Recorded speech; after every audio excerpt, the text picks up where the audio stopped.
Chapter 126. It seems you did it when I was thrown out just now. Black Widow was not too surprised to see George appear. What just happened was obviously not a coincidence. It might be that George used some ability to attack her, which was why she did not climb over the wall for the first time. In fact, it didn't matter if she was discovered. She came in this time with the intention of having a talk with the other party. If she couldn't reach an agreement, it wouldn't be too late to use force. But the original plan was to sneak in and find out the details of the other party, how many mutants there were in the school, and then negotiate. If you want to say that, it can be considered as my doing. George nodded indifferently. He didn't attack Black Widow just now, he just forgot to turn off the magic barrier, causing Black Widow to bump into the barrier. But speaking of it, he also arranged the magic barrier, and it is not wrong to say that he did it. I wonder what's the reason for you coming to our school so late, Beauty? What can happen so late? Of course I'm here to find you, the bad man who left me so cruelly. Black Widow smiled and winked at George. George suddenly looked clear. It turns out that you want to be with me. I didn't expect that you still fell in love with me at first sight at the base. If so, then I will reluctantly agree to you. As he said that, he actually took off his coat. Black Widow raised her eyebrows when she saw this. It's not impossible if you want to, but the clothes you're wearing right now are inappropriate, and you're still at the gate. Why don't you go to your room first and let's talk slowly? Don't bother, I'll make it fit. George raised his hand and pointed at Black Widow. Gorgeous transformation.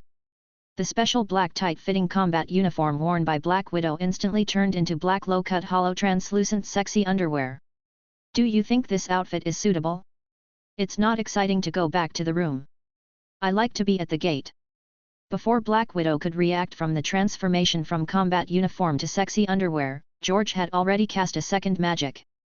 Expelliarmus. Miss. The Widow's thorn on her wrist instantly flew out of her hand, and she was forcibly ejected to the wall behind by a force. Oh, it turns out you like lying against the wall. It seems pretty good. George's third magic shot. Confinement quickly. A rope as thick as a finger appeared out of thin air, wrapped around the Black Widow who fell from the wall like a snake, and then tied her up and hung her on the tree trunk next to the wall. Tisk, tisk, tisk, it turns out you still like to play like this. This is a little perverted for me. But if you insist, I can accept it. Do you prefer the front or the back? George put away his right hand and walked up to the Black Widow who was hanging and unable to move. He admired the white and tempting scenery in front of him and joked with a smile. Black Widow took a deep breath, knowing she couldn't pretend anymore, so she could only reply in a calm tone. Mr. George, you should know my identity. I was just joking. I am here to talk to you on behalf of S.H.I.E.L.D. and to help you. If you really want to help us sincerely, why do you do it in this way? Shouldn't you come to the door officially during the day? George put his hands behind his back with a trace of mockery on his face. When Black Widow heard this, she didn't know how to explain it. She couldn't say that she came to find out the bottom first. If she made excuses, the other party wouldn't believe it. Mr. George, my behavior is indeed inappropriate, but our purpose is good, No need to explain, break into the school secretly, get a beating first and accept the punishment. If you are still sincere after the end, we can continue talking. George reached into his pocket and took out the huge alloy mace wand that Tony had made before. When Black Widow saw the mace, her body trembled with fright. Just kidding, if such a big mace were to hit her, even her strengthened body wouldn't be able to withstand it. Immediately, she was about to issue a command to the small communication device in her ear to let the elite agents lying in wait outside come in and rescue her. As long as there is no armed conflict, she still doesn't want to have an armed conflict. Even if George offered to give her a beating, as long as she calmed down and was willing to sit down and talk slowly, she would be beaten. After all, who asked her to sneak in to spy on intelligence was discovered. But now it was costing her life, and she couldn't bear it anymore. Oh, sorry, I got the wrong one. George stuffed the mace in and took out a long alloy stick as thick as his thumb. Seeing that it was just a stick as thick as a thumb, the Black Widow gave up calling for help. Go! George used magnetism to control the stick, and slapped the Black Widow's buttocks, which was suspended by a rope, so hard that top agents like the Black Widow were so painful that sweat broke out on their foreheads. Okay, Mr. George, Can you let me down now to talk? Black Widow gritted her teeth, endured the pain in her butt, and stared at George. Since you insist on talking, let's talk. When George saw this, he waved his hand and the rope disappeared. Black Widow's sexy underwear returned to a black tight-fitting combat uniform, but her butt was obviously swollen. Without the restraints of the rope, Black Widow fell from mid-air. She subconsciously prepared to adjust her posture to land, but the pain in her butt caused her posture to deform, and she almost fell to the ground again. Tell me, what do you mean by shield? Black Widow covered her swollen butt and explained. Mr. George, you should have known about the situation of our shield when you were with Miss Potts before. We are responsible for the security of the entire Earth and are recognized by various governments. Are you threatening me? George raised his eyebrows, and Black Widow immediately waved her hand. You misunderstood, it's not a threat, just to tell you our strength. We can ask the CIA to stop the arrest of Professor X and find the best doctor to help you treat Professor X's condition. We can also let the mutant children in your school be adopted by normal families, receive education like normal children, and live a normal life that normal children can have, without being locked up here all the time. You have to know that mutants have always been an extremely unstable factor for the government. No one can help you achieve this except us. It sounds good. George didn't show any expression on his face. But there should be conditions, right? The conditions are simple. First, all adopted children must be monitored by us. This is also for their safety. Second, Professor X's situation is rather special. There is still a risk here at school. There is a possibility of an outbreak that could harm ordinary people. I hope he can be transferred to our special base for treatment. Finally, we at S.H.I.E.L.D. sincerely invite you to join the Avengers Project with Wolverine. Chapter 127. You are the ones who have no choice. I can understand the previous part, but what is the Avengers Project? George asked in a puzzled manner. Black Widow shook her head. I can't tell you the specific plan, but if you join this plan, you can become a hero of mankind. It is somewhat similar to the original X-Men, and I believe it is in line with your ideas. That's all. Are there any other things? George did not continue to delve into the Avengers Project. Black Widow calmly persuaded. That's all. As long as you agree, you won't have to live a life of escape in the future. Otherwise, you who have superpowers will not make the government feel at ease in any country. They will keep arresting you, and you can only keep fleeing, or keep fleeing with a group of children. I think the children also want to live a normal life, and you should also want to be like a normal person. She has made a detailed understanding and analysis of the information of George, Professor X, Wolverine, and those mutant children during this period, and knows what kind of words to say to impress them most easily. Based on her experience, George should not refuse her. I'm sorry, I'm not interested in the so-called Avengers, and the children don't want to be adopted. Please don't bother us anymore. However, George's answer was beyond her expectations. Mr. George, I hope you can. Don't think about it, this is the answer. George raised his hand and interrupted directly. After a moment of silence, Black Widow's face became serious. Mr. George, you should know that if so many mutants gather together and are not regulated, they will become an unstable factor. As an organization that protects the safety of the entire world, we can't just sit back and watch. Do you really want to take those children and make enemies with the whole world? Why, threatening me doesn't hurt your butt anymore. George was not angry, but teased Black Widow. If he was really just an experimental subject created in a laboratory, and Professor X had not recovered, with so many mutant children, he might really agree to these conditions of S.H.I.E.L.D. It's a pity that he is not. He has enough strength to refuse S.H.I.E.L.D., and he is not afraid of their threats. A Black Widow twitched her lips when she heard this. She had done many dangerous missions, and even many times she was on the verge of life and death, brushing shoulders with death. But it was the first time that she was beaten up and teased like this. In this case, Mr. George, don't blame us for being rude. At this point, they could only notify the prepared agents to forcibly control George and others. Professor X was already cerebral palsy and had no fighting power. Wolverine seemed to have regained his youth, but they had prepared an anesthetic gun that could anesthetize elephants. As long as they were hit, Wolverine would lose his fighting power.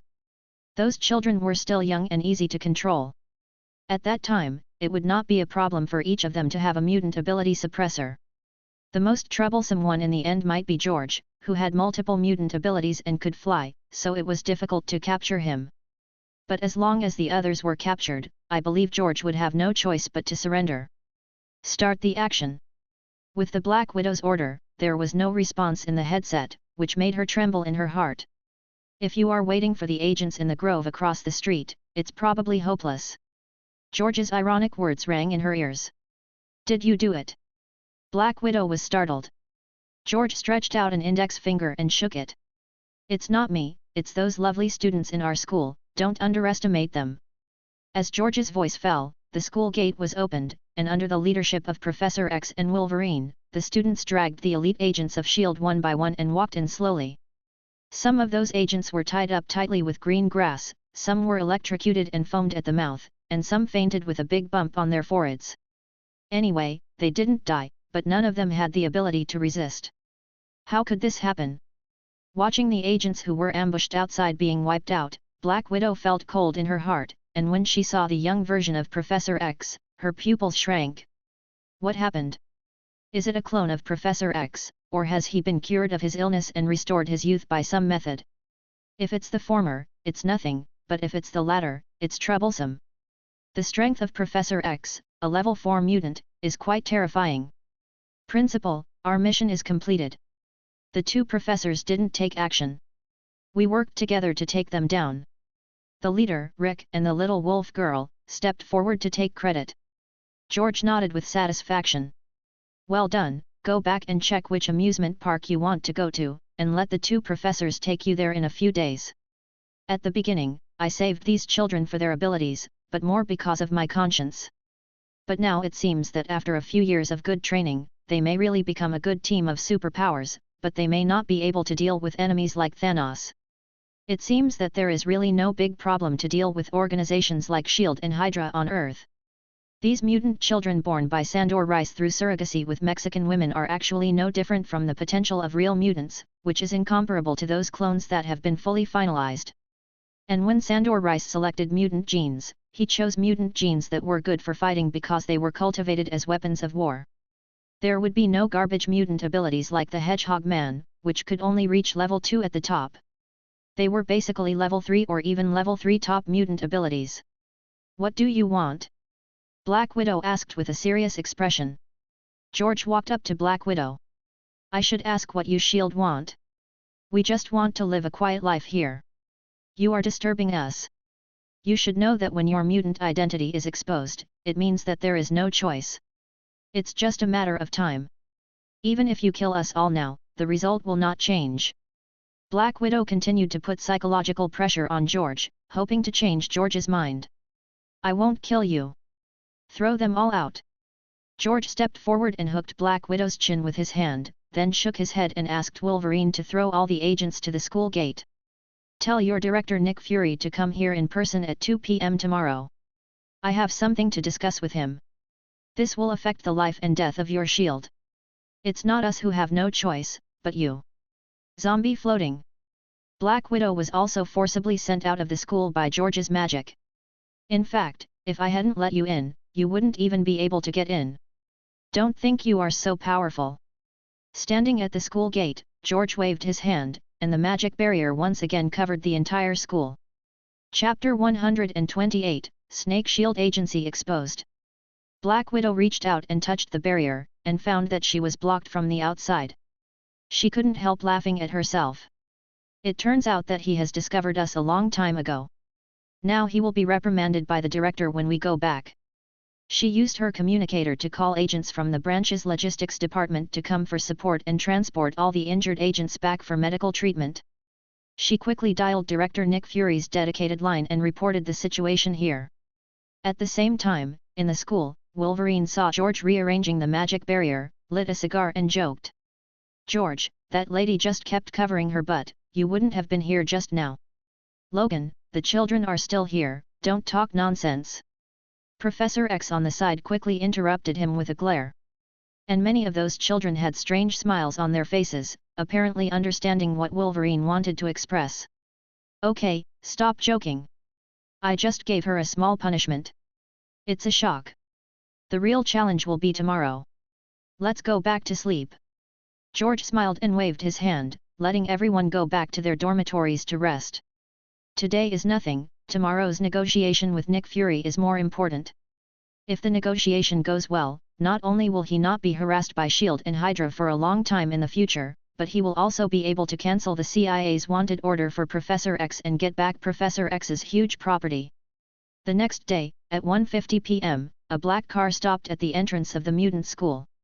Nick Fury, director of S.H.I.E.L.D. wearing an eye patch, Black Widow, whose buttocks had been swollen, and Hawkeye Barton, who was carrying a bow and arrow, stepped off the bridge car.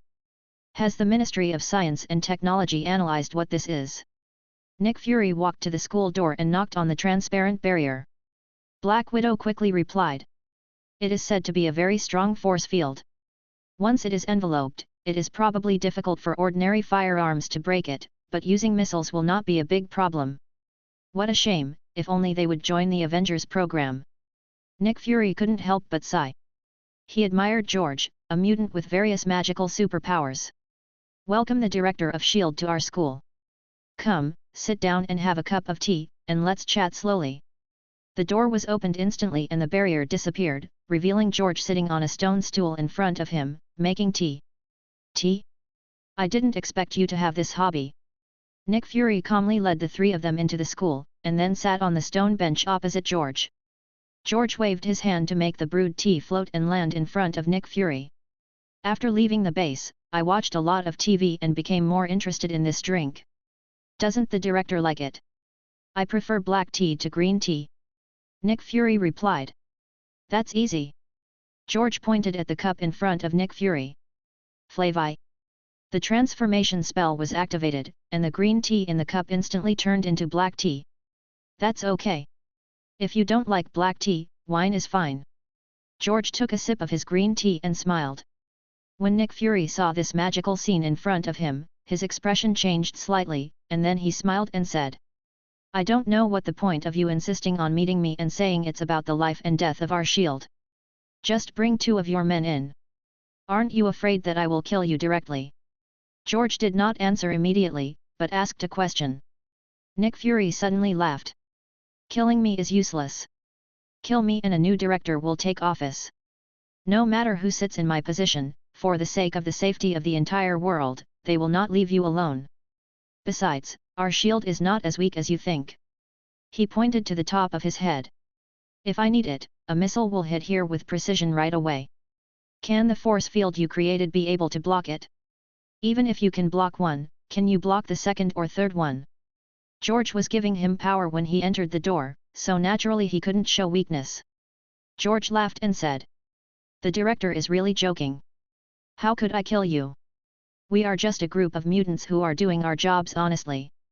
If you are joking, don't take it seriously. Be honest and do your duty. Black Widow, standing behind Nick Fury, couldn't help but roll her eyes. Of course I believe Mr. George, but it's difficult for those guys in the White House, so I still hope you will consider our proposal again. In fact, you can think of these as a transaction, a win-win transaction. A deal? I asked the director to come over today. In fact, there is a win-win deal. George said unmoved. I hope the director can cancel the CIA's pursuit of Professor X, return Professor. And I will tell you a secret. Mr. George, are you kidding me again? What kind of secret and its value could be exchanged for such a condition? Nick Fury had a somewhat amused look on his face. George calmly poured himself another glass. What if this secret affects the safety of the entire S.H.I.E.L.D. and even the entire world? What did you say? Nick Fury saw that George didn't seem to be teasing him, so he replied. If that's the case, then it's certainly worth the exchange, but I don't believe you have such a secret. George looked up at Nick Fury, and spoke a secret that made the expressions of the 3 people present change dramatically.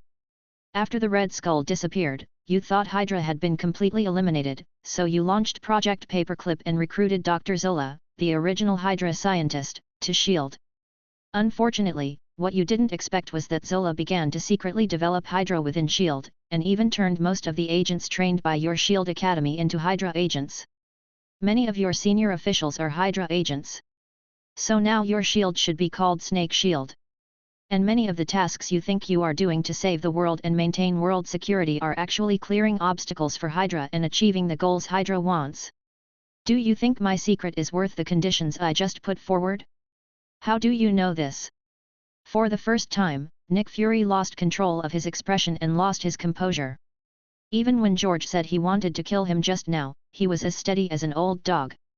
The people who attacked Coulson, Miss Potts, and I last time were Hydra agents. The professor and I both have psychic abilities and can modify and read memories. So it is not that difficult to trace this information. George continued calmly. If you don't believe me, you can investigate after you go back. I believe that as long as you look into this aspect, you will be able to find clues soon. Chapter 129.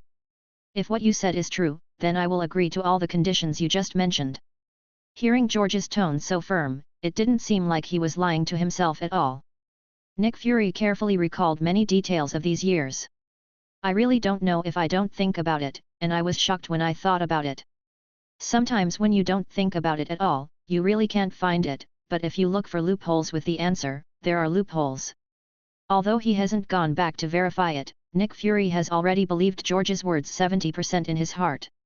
However, he is not sure to what extent S.H.I.E.L.D. has been infiltrated by Hydra, and how many agents are worthy of his trust. I naturally believe in the director's character, but I also hope that as soon as possible, after all, if I tell Hydra about this, they will probably be willing to agree to all my conditions. George replied with a smile on his face. 1 week I will get everything done, and I hope Mr. George can forget everything today for the safety of the whole world. Nick Fury's face changed again. He no longer asks George and the others to join S.H.I.E.L.D., but only asks them to stay in school.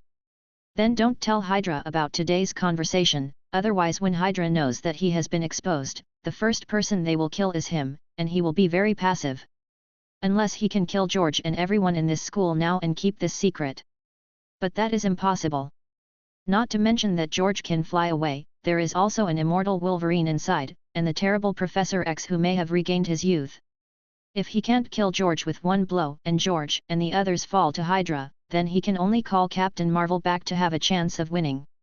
To be honest, he now regrets asking Black Widow to investigate George. He didn't get anything and was slashed. But think about it, if it weren't so, he didn't know how long it would take for him to know that Hydra had infiltrated S.H.I.E.L.D., and he might be killed by the agent he trusted one day. That's natural. Compared to Hydra, which likes to destroy the world, I prefer your S.H.I.E.L.D. Work hard. When you really solve Hydra, maybe I will be willing to join you with my students. In fact, I refused to join you because I was concerned that there were so many Hydra agents in your S.H.I.E.L.D. I hope you understand. George stood up and patted Nick Fury on the shoulder with a sincere face. But what he thought at this moment was, "Little guy, let you find trouble, go and have fun." With the degree of Hydra's infiltration into S.H.I.E.L.D., once Nick Fury goes back to investigate, he will inevitably be noticed by Hydra. After all, Nick Fury's most trusted former director is also a Hydra man. So in the next few years, S.H.I.E.L.D. may be entangled with Hydra and have no time to care about him. And in a few years, I believe that his strength will no longer need to care about S.H.I.E.L.D. and Hydra. Mr. George, I have something urgent to deal with, so I won't stay. The conditions you mentioned will be handled by Natasha in the future. She will be fully responsible and help you complete them all in 1 week. At this moment, Nick Fury was thinking about going back to investigate the Hydra matter, so he didn't have the heart to stay here. He said hello to George, left Natasha, and left with Hawkeye first. Goodbye, I won't see you off. George waved his hand, and after seeing Nick Fury and Hawkeye leave, he looked at Black Widow. Ms. Natasha, I'll leave the rest to you. I'll do my best. Leave a number and I'll contact you when it's done. Natasha's eyes were a little erratic at this time. After hearing what George said, she took a deep breath and replied. George's eyes turned when he saw this. Actually, I know something about you. You joined S.H.I.E.L.D. because you wanted to say goodbye to the past and atone for the sins you committed when you were a spy in the Red Room. But you also saw that S.H.I.E.L.D. had been infiltrated by Hydra a long time ago. The missions you did may not be atonement, but deepening your sins. Your director is a little too self-centered and extreme in his actions. The existence of an organization like S.H.I.E.L.D. is not necessarily a good thing for the world. What do you mean by this? Black Widow's body trembled slightly, and then she stared into George's eyes and asked. To be honest, George's words did touch her, because she did waver about S.H.I.E.L.D. and Nick Fury just now. George spread his hands. It's very simple. What I mean is that our school is still short of teachers. If you don't mind, maybe you can try to change your lifestyle. Teach students in our school and live a peaceful life, instead of being a spy all day and performing various dangerous missions around the world. Black Widow is an all-round spy. In addition to her skills beyond those of normal people, she is also proficient in all languages and all means of transportation in the world, and is also a top hacker. If she is brought into the school as a teacher, students can learn a lot of useful things and will not be fooled by any agent or spy in the future. In addition, the school does need teachers. Wolverine can only teach history and fighting. It is too hard for Professor X to teach all other subjects alone. Besides, there may be more and more students in the future. The key is that he is not afraid that Black Widow will pretend to agree and then be a spy in the school. He and Professor X are professionals in this regard. Hearing George's answer, Black Widow was obviously very surprised. She didn't expect that George would invite her to come to the school to be a teacher. You know, he was spanked by George yesterday, and it's not all gone yet.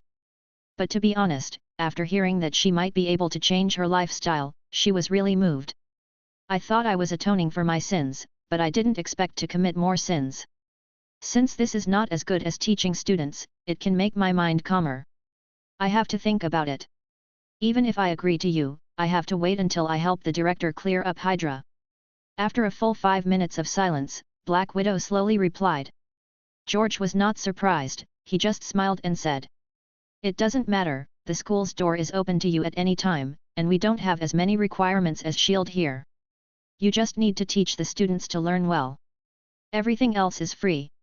He knew that Black Widow would not agree so easily, but after hearing the answer just now, it was obvious that her heart was moved, and it was only a matter of time before she agreed. And there are many candidates for his teacher in his expectation, such as the captain who is currently frozen in the ice. He has a tracking spell. It is not easy to intercept Captain Who in front of Nick Fury in advance. Black Widow is just one of the candidates, so it doesn't matter if she doesn't agree. Chapter 130, Intercepting Captain America. Avada Kedavra. George was practicing the Kedavra curse on a fish in the fish tank. Under the guidance of the 16-year-old Voldemort's soul, he has now successfully learned the dark magic Kedavra curse that he wanted to learn the most.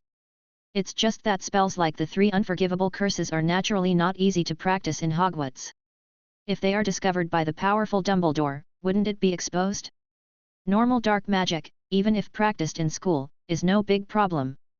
But the 3 unforgivable curses are different. If these 3 spells are used on people once and discovered, they will be sent directly to Azkaban. So normally he practices in the Marvel world. No one here will care about him. He can practice as he wants.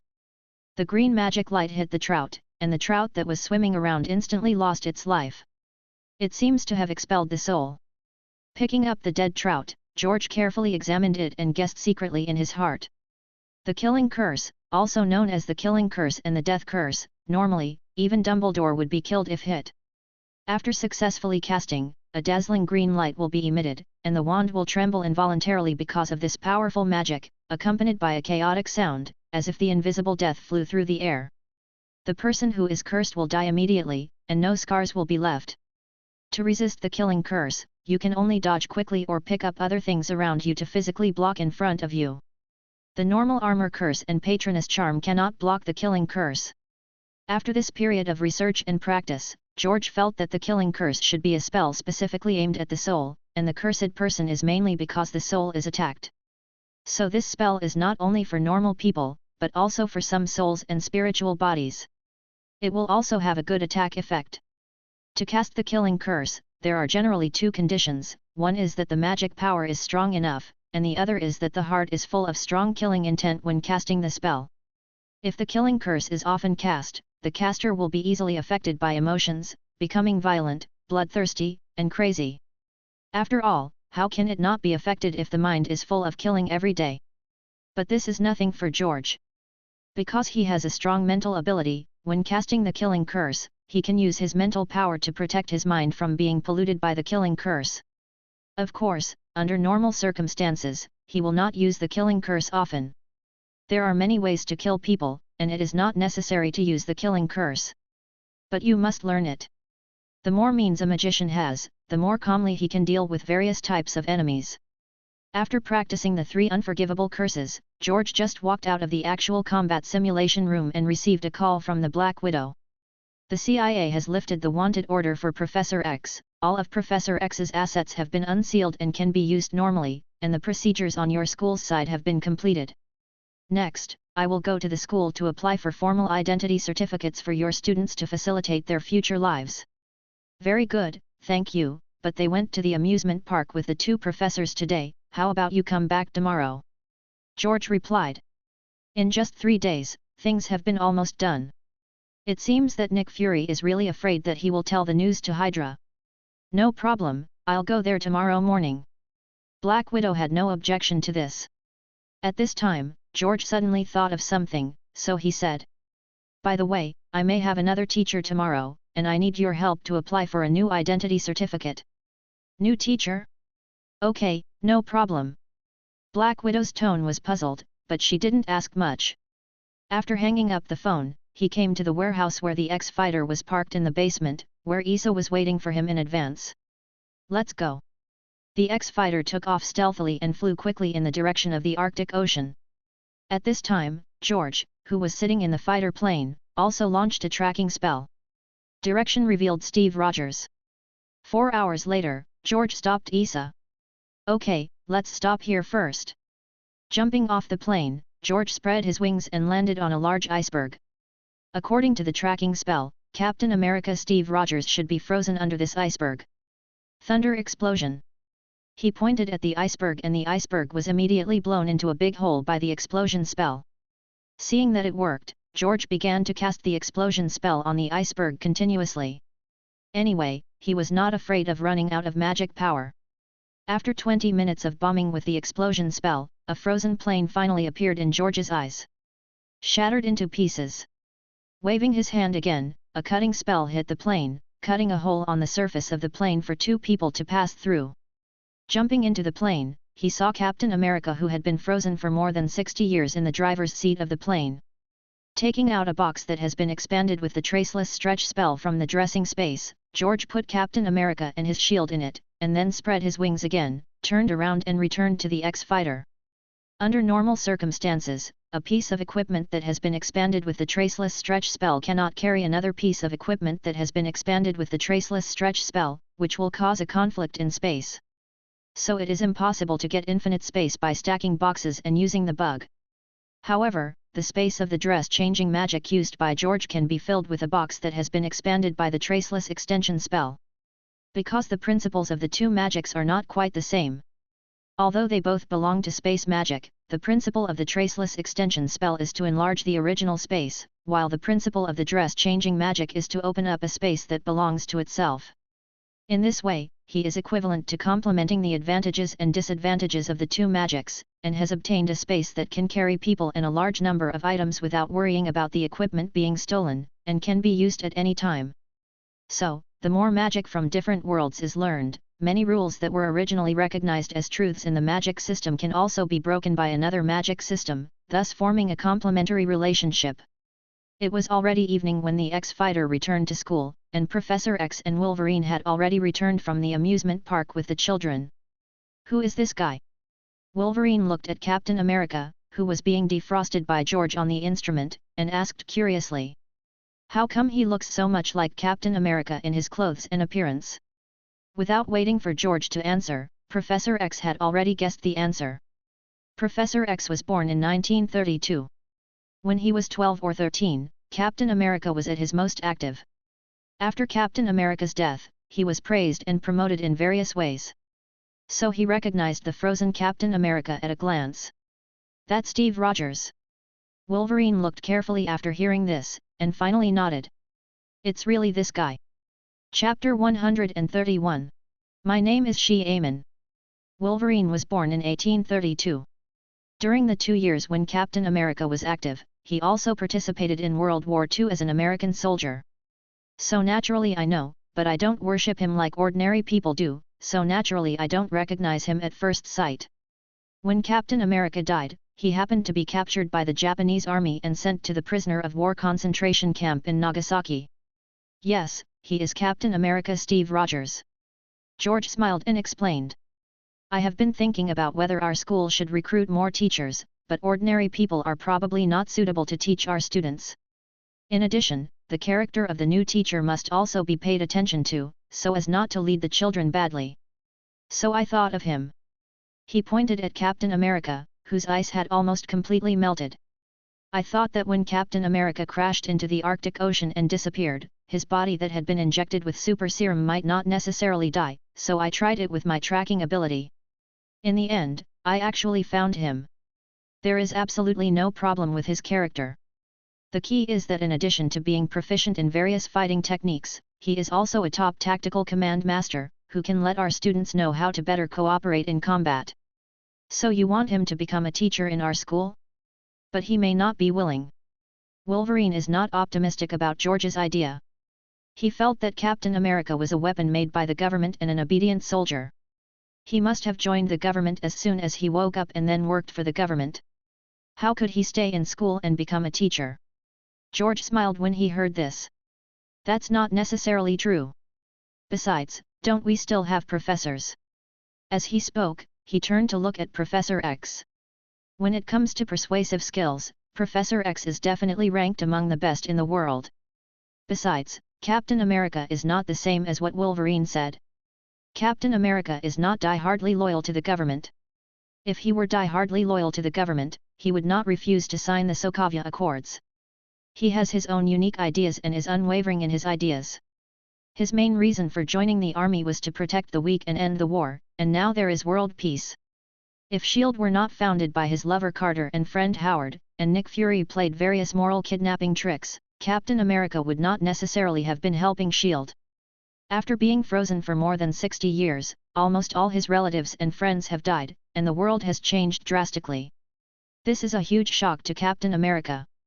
So as long as his speaking skills are in place, it shouldn't be difficult for him to stay in school as a teacher in the future and teach these poor mutant children how to survive. I can only say that I try my best.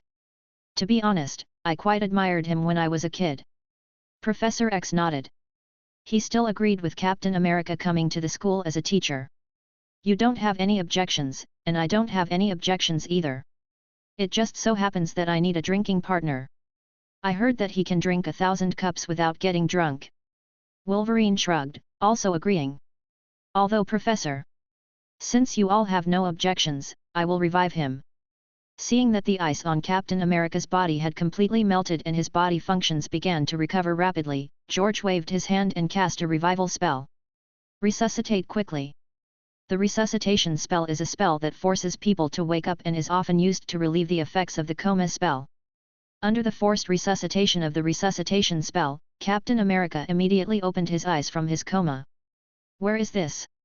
Captain America looked at the ceiling above his head and murmured subconsciously. His last memory was that the plane crashed and he was frozen in the glacier.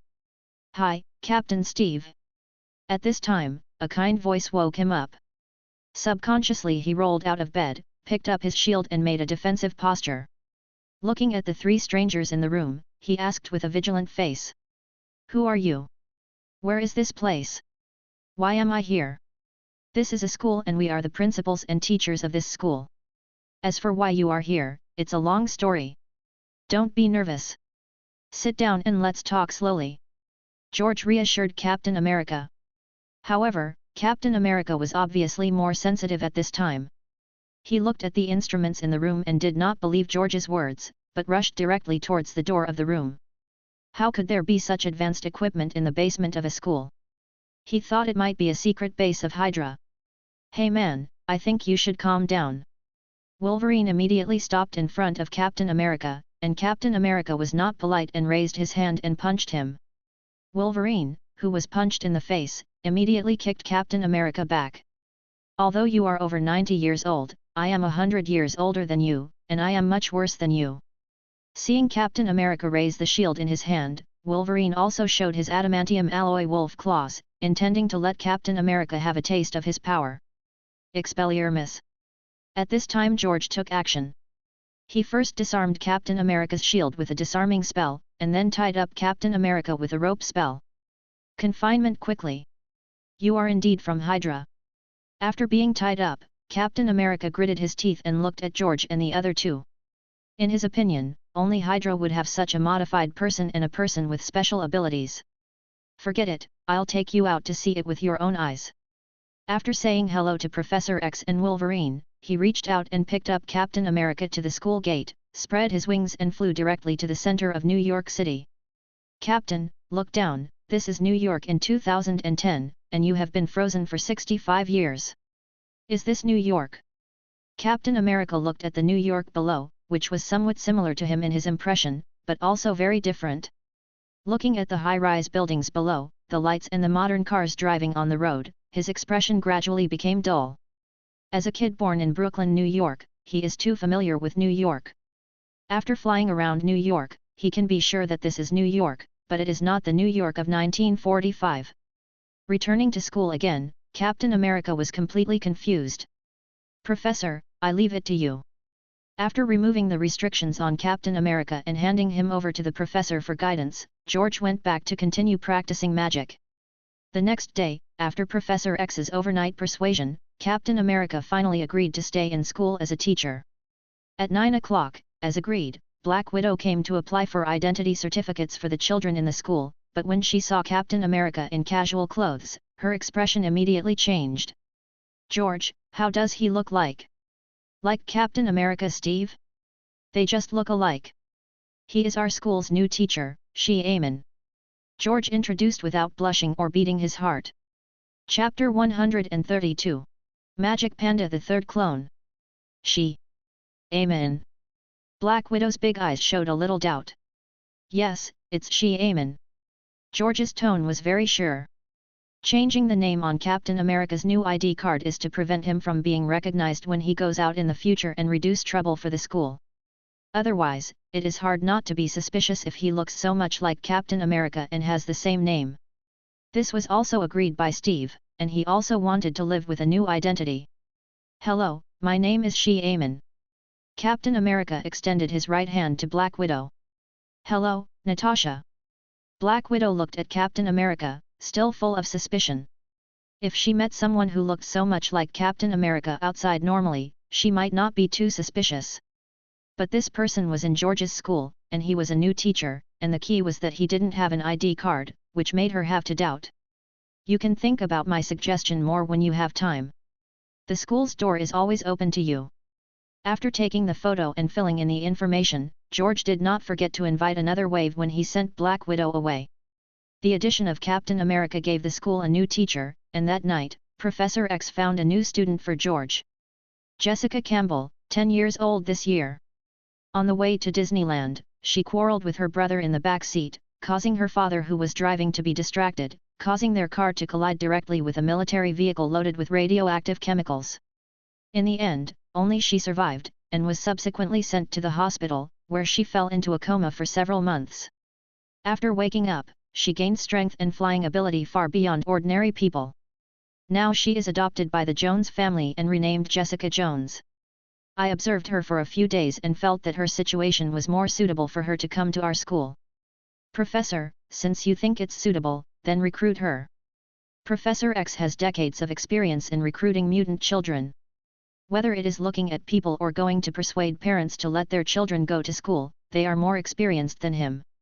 So he decided that the professor would be responsible for recruiting students in the future, and he would spend more time studying and delving into magic. Now that the professor's assets have been taken back, the government, S.H.I.E.L.D. and Hydra will not cause trouble in the short term, and the school has a teacher with good strength and brains. He no longer needs to do anything. After discussing the conditions and procedures for future enrollment with Professor X, George returned to the dormitory and prepared to go to bed as usual. Now he can control 3 bodies at the same time very freely, and there will be no lag at all, thanks to his growing spiritual power. After taking a shower and lying on the bed, George just closed his eyes, and suddenly his body was startled, and the familiar feeling of splitting appeared again. Obviously, he was going to split a new avatar again. Sure enough, after the pain of soul tearing, a new perspective appeared in front of him. At the same time, a 6-year boring and monotonous memory flashed in his mind. Drinking milk, sleeping, eating bamboo, climbing trees, basking in the sun, day after day, almost the same content. Damn, last time it was a magic cat, this time it turned directly into a giant panda, can't it be a person? At the Bronx Zoo in New York, George looked at the surrounding environment and couldn't help but complain in his heart. Yes, his split soul this time was attached to an adult giant panda who died suddenly. The location of this giant panda is the Bronx Zoo in New York. Giant pandas are giant pandas, at least they have good physical strength. Although the giant panda looks cute, it is not a cat, but a bear. It is a beast with amazing bite force. It was once called iron-eating beast. The weight of a normal adult giant panda can reach 300 to 400 kilograms, and the bite force is close to 300 kilograms, which is only slightly lower than that of lions and tigers, but the teeth are sharper, and a slap can reach 3,200 kilograms with full force. The giant panda Huzi, who was once released into the wild, broke the spine of a jackal with a slap. Each of George's clones can share the physical strength bonus, so at this time, whether it is Marvel's main body, Harry Potter's world clone, or Fairy Tale's world clone, there is an additional panda power. And this new clone panda also obtained the blood and magic of other bodies, as well as the strength bonus. It seems that I have time to find Myra Jane to learn transformation magic. Waving his bare paw, George secretly calculated in his heart. The panda's body is not very convenient to move in the human world. You can imagine that if he escapes from the zoo and appears on the street, he will probably be immediately blocked by passers-by. There is transformation magic in the fairy tale world. Myra Jane is very proficient in transformation magic, and can even transform part of the body, such as transforming her head into a harpy's head alone. However, transformation magic can only change the appearance. It cannot be said that turning into a certain beast can gain the powerful power of that beast. That is not transformation magic, but receiving magic. For example, the guild's Muscleman Elfman is good at receiving magic. He can receive the defeated beasts and monsters, and then transform into the corresponding beasts and monsters to fight. Let's leave here first. After adapting to the new clone, he walked upright to the iron door of the room where he was imprisoned, and then waved his bare paw to cast a spell. Alaho open. Under the effect of the unlocking spell, the big lock in front of the iron door was directly opened. The clone in this world did not have a wand yet, so he could only continue to use gestures to cast magic.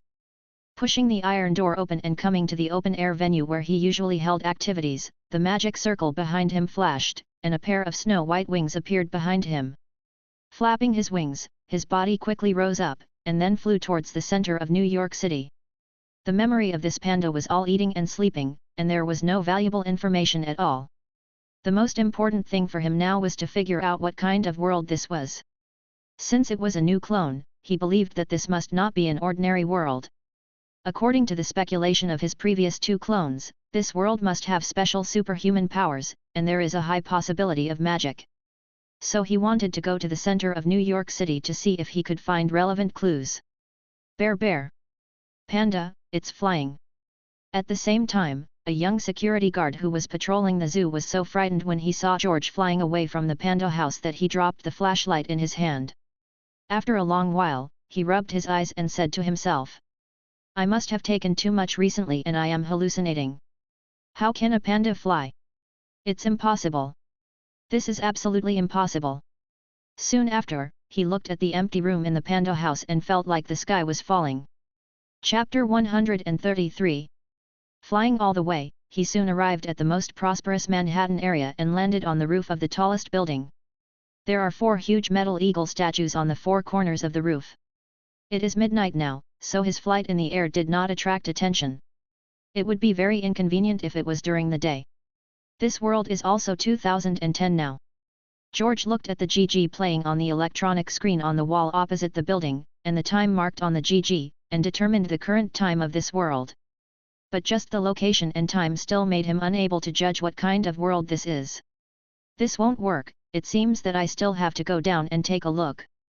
After flying around a few more times, there was still no gain, so George decided to go down and find a computer to check the internet. As a panda, it must be inappropriate to enter a place like an internet cafe so openly, so he planned to break into a private house and find a villa to borrow a computer. So, he soon found a good target in the suburbs. Quietly landing on the balcony of a villa, opening the door with a lock-opening spell, he walked in so openly. Just now, using telepathy, he determined that only one person lived in this villa, and this villa was relatively large, and other nearby villas were also some distance away, so it was not easy to be discovered. Oh, my God! At this time, in the living room of the villa, the bald middle-aged man who was listening to music and drinking red wine looked at George, who walked in from the balcony, and couldn't help but widen his eyes. What did he see?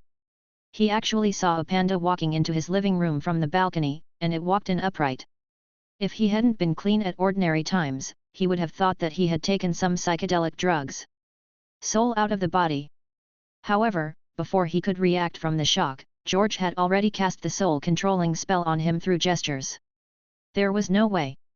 George's current clone was really inconvenient to operate the computer and type, so if he wanted to search for information online, he not only needed to find a house with a computer, but also someone who could help type and search. After being hit by the soul-taking spell, the bald middle-aged man immediately showed an extremely happy smile on his face. Go turn on the computer.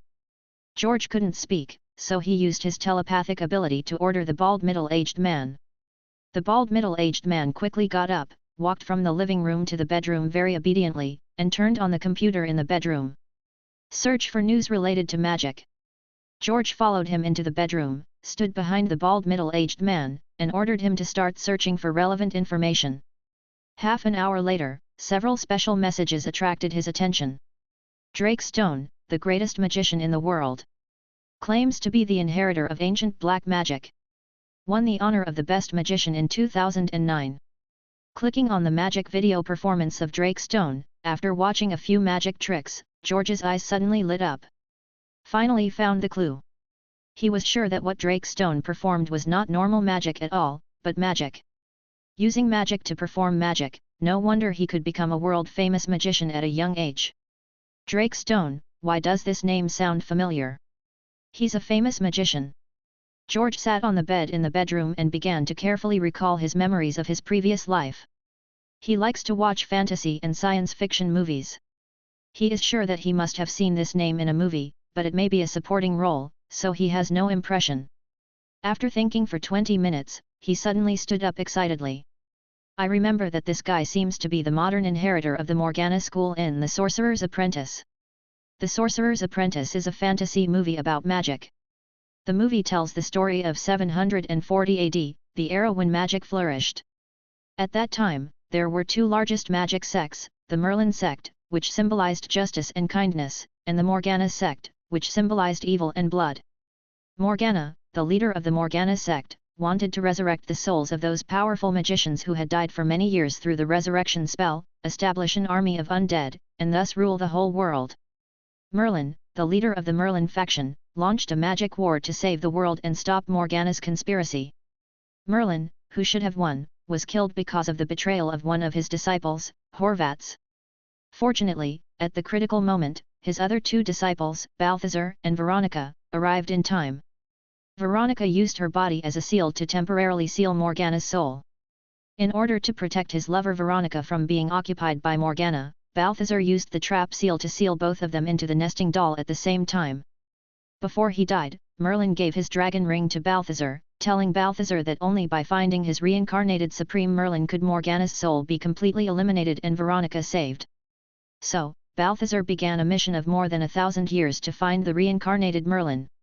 During this period, the magicians sent by Morgana continued to attack Balthazar, trying to rescue Morgana, but they were all defeated by the powerful Balthazar one by one and sealed into the nesting doll, including Horvaths, the junior brother who betrayed Merlin. It was not until 2000 that Balthazar finally found David, the reincarnation of Merlin, but unfortunately David, who was only 9 years old, accidentally released the sealed Horvaths. After a battle, Balthazar and Horvath were sealed in a jar for 10 years. This magic world is very good, very good. After confirming the world he was in, George was a little excited.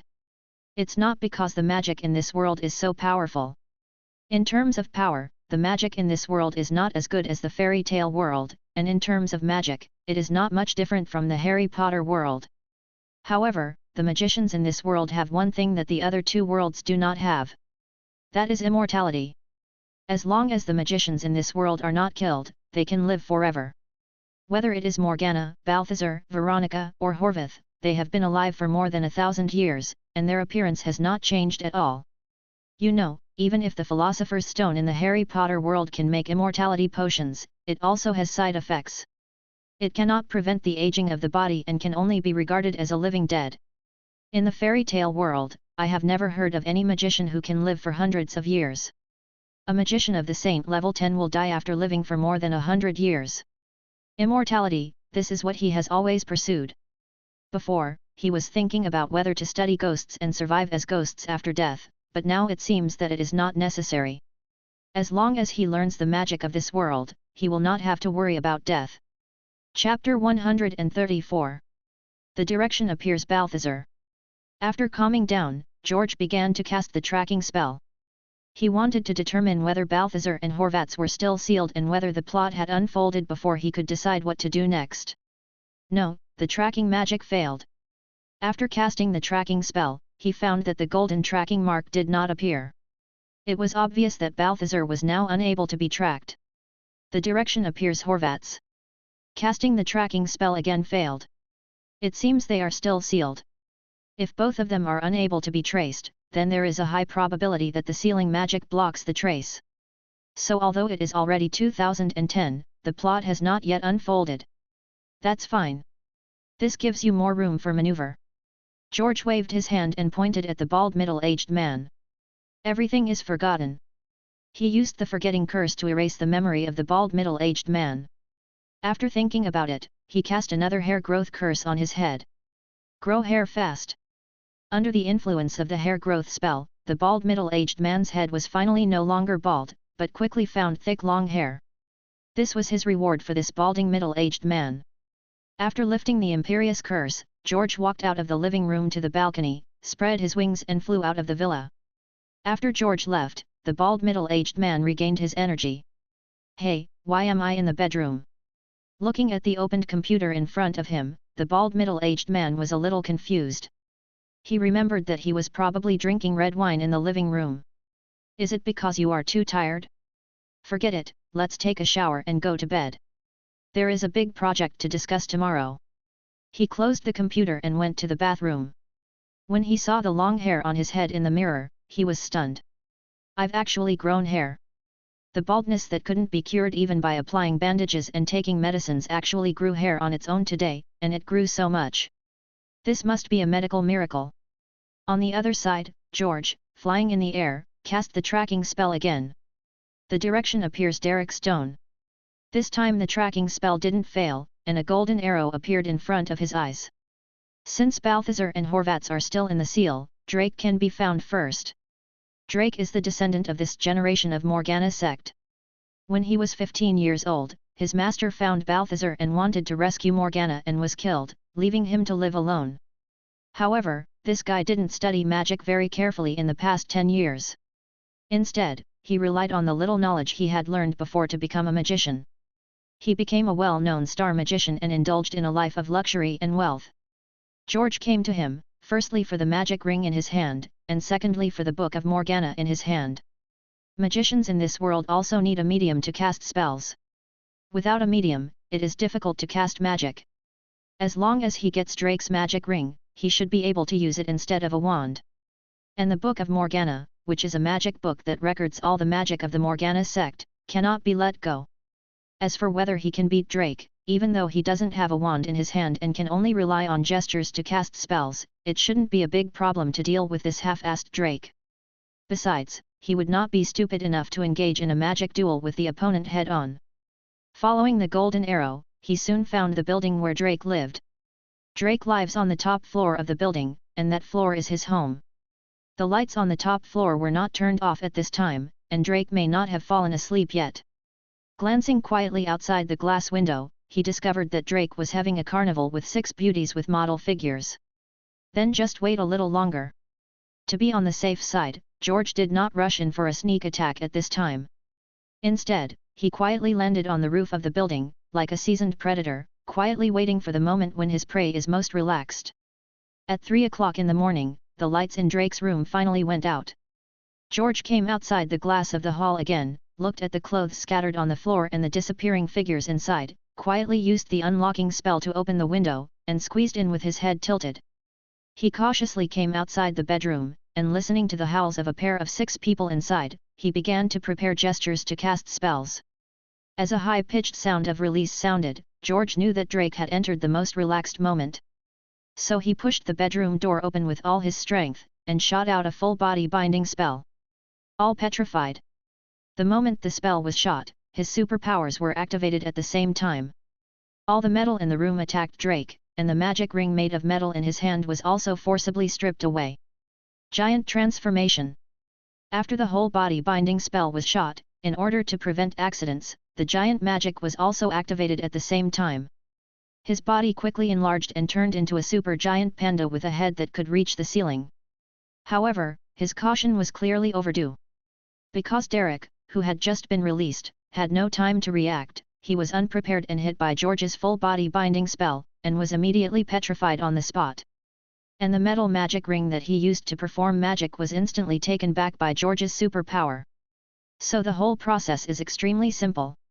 Come to think of it, Drake was originally a third-rate magician, and he was obsessed with women all day long, so he didn't have much time to study magic. Not to mention living in a peaceful environment, he probably doesn't even have experience fighting magicians. Otherwise, an experienced magician would probably have noticed it when he first came nearby. Ah! What a big panda! The 6 naked models on the bed first screamed when they saw the 4 to 5 meter tall super giant panda George breaking into the bedroom, and then they fainted from fright. Shenkei, all my preparations were wasted. Returning to his normal body shape, he put the metal magic ring on his bare claw, and tried to cast a spell on one of the female models. Collapse. The blue magic light shot out instantly, and the magic power and casting speed felt much better than his wand in the Harry Potter world, but not as good as his wand in the fairy tale world. After casting the sleeping spell and the forgetting spell on the other 5 models in turn, he carried the restrained Drake to the living room. Without lifting the spell or asking any questions, George cast the Legilimency spell directly on Drake and began to check the memory. Found it. With a big smile on his face, he returned to the bedroom again and found an oversized magic book half a meter thick in a special box under the bed. It is the Book of Morgana that contains all the magic of the Morgana sect. At this time, Derek, who was immobilized by George with a full-body restraint spell, was so confused that his mother opened the door for him, and he was at home. He never imagined that one day he would be attacked by a magic panda while making love with his girlfriends in the bedroom. Not only would the panda attack him, but it would also rob him of his magic ring and magic book. It's simply outrageous. Chapter 135. Kill or not? After getting the magic ring and magic book, George returned to Drake and began to hesitate as he looked at Drake, whose face was already covered with cold sweat. To be honest, Drake was not a very evil person. Although he was the current descendant of Morgana's sect, he had never used magic to do anything sneaky, but performed magic to make money. If Horvaths had not escaped the seal and found him, he would not have been involved in the subsequent events. But if he let her go, although Drake would not be able to help Horvaths in the future without the magic ring, the magic power in his body could be drawn by Horvaths to unseal Morgana. George would naturally not let Morgana's unseal happen.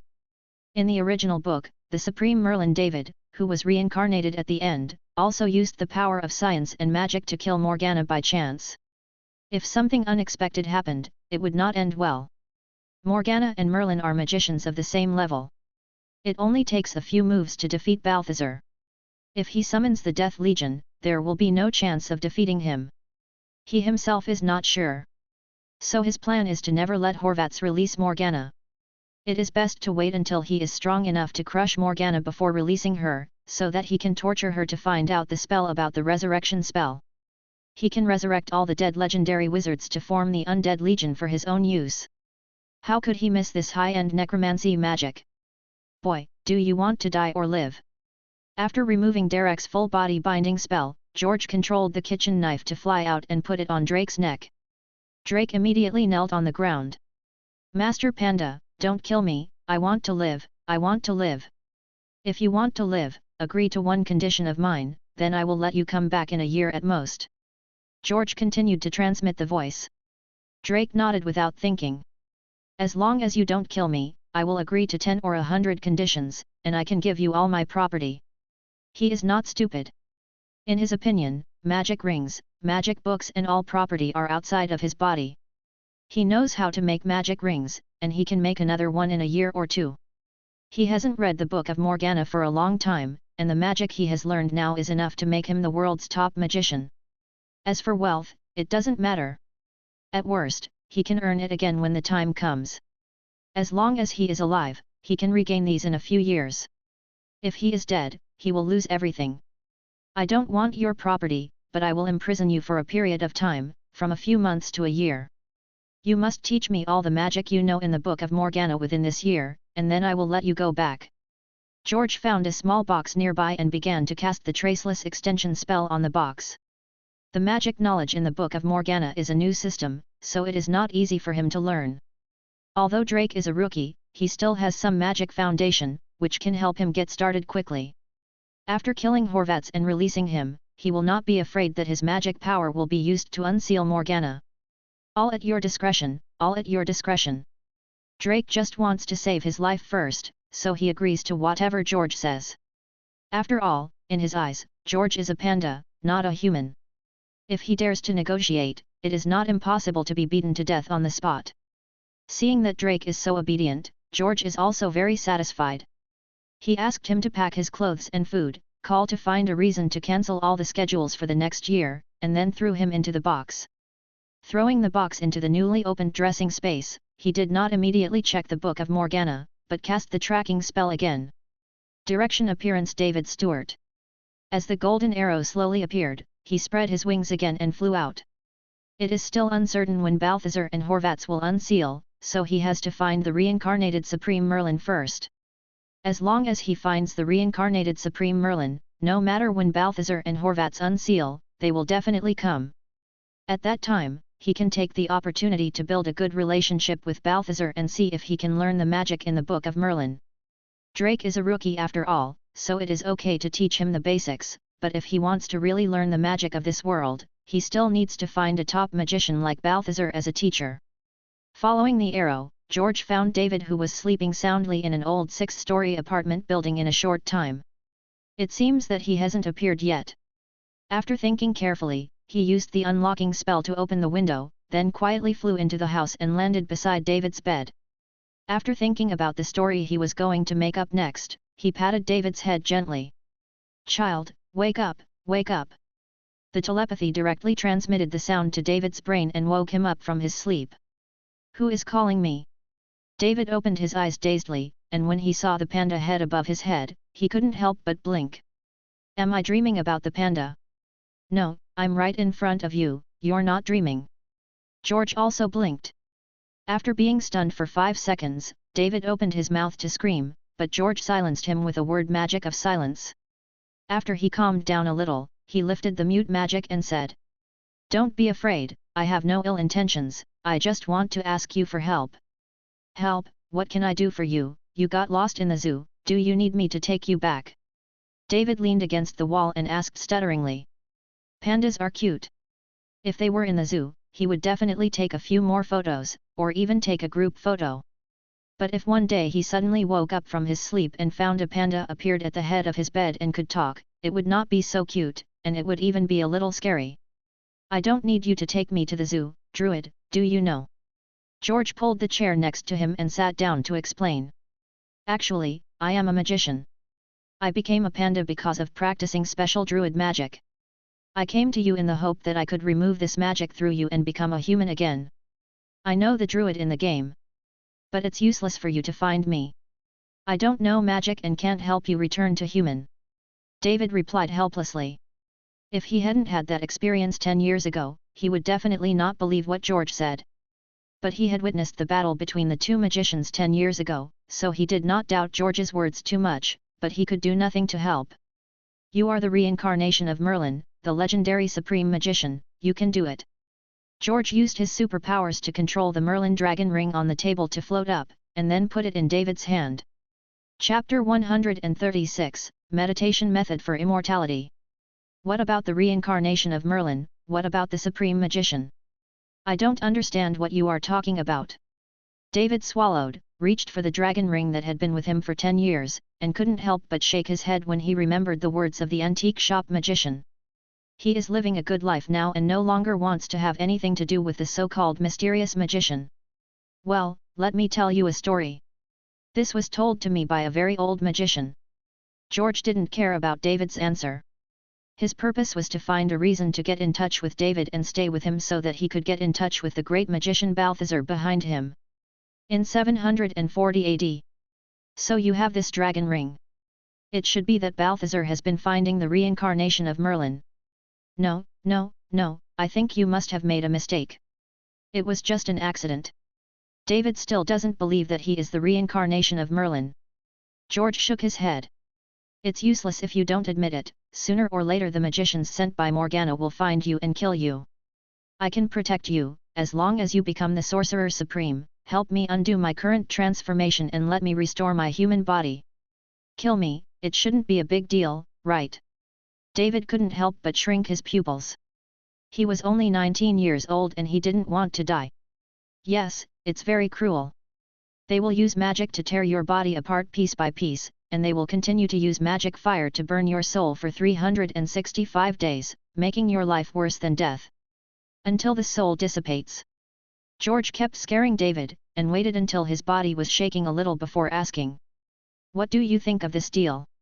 If you can really protect me, then if I become the Supreme Mage in the future, I will definitely help you restore your human form. David nodded, and then added. But let's talk first. I may not be the reincarnation of Merlin as you said. Maybe you are mistaken, so you can't blame me then. Also, if you live here with me, you have to pay for your own food. I can't afford to raise a panda. Of course, then you can continue sleeping and I won't disturb you. A faint smile appeared on George Panda's face, then he got up and left the small bedroom and came to the living room. He sat down on the sofa, took out the thick book of Morgana, and began to read slowly. On the other side, David, who saw George leaving, lay back on the bed, but he was no longer sleepy. For him, what he had just experienced was even more magical than what he had experienced in the antique shop 10 years ago. He needed to clarify his thoughts again. Magicians in this world actually have clear levels. In the living room, George flipped through the introduction to some basic magic knowledge in Morgana's book, only to discover that there were 1,000 levels of magicians in this world. The first level magician is level 1. By constantly meditating and accumulating magic power and improving your understanding of magic, you can continue to upgrade. Once you exceed level 500, you will basically no longer die of old age due to lifespan. There are currently 2 highest level magicians known to exist, namely Morgana and Merlin, both of whom are level 1000. While constantly looking through the magic knowledge of this world recorded in the magic book, the sky gradually grew brighter. At about 6 o'clock, David came out of the bedroom with 2 dark circles under his eyes. Good morning, David. Good morning, Panda. You can call me George. George, actually I still think so. Looking at George sitting on the sofa, David spoke nervously, wanting to express his decision after thinking for 3 hours. After thinking about it carefully, he still felt that it was too inconvenient to leave a panda at home, not to mention that he had not encountered any magicians in his 10 years of living, and perhaps he would not encounter any in the future. But he was a little worried about retaliation if he angered the panda. Oh, wait a minute. George, who had long seen through David's mind, waved his bare paw with one hand and performed cooking magic, and the kitchen immediately started to buzz. In less than a minute, a delicious breakfast appeared on the table. Clean up. Then he waved his hand again and performed housework magic, making the originally messy apartment instantly clean, as if it had been cleaned by a professional housekeeping company. Restored to the original condition. Finally, George pointed at the old and damaged refrigerator in the living room.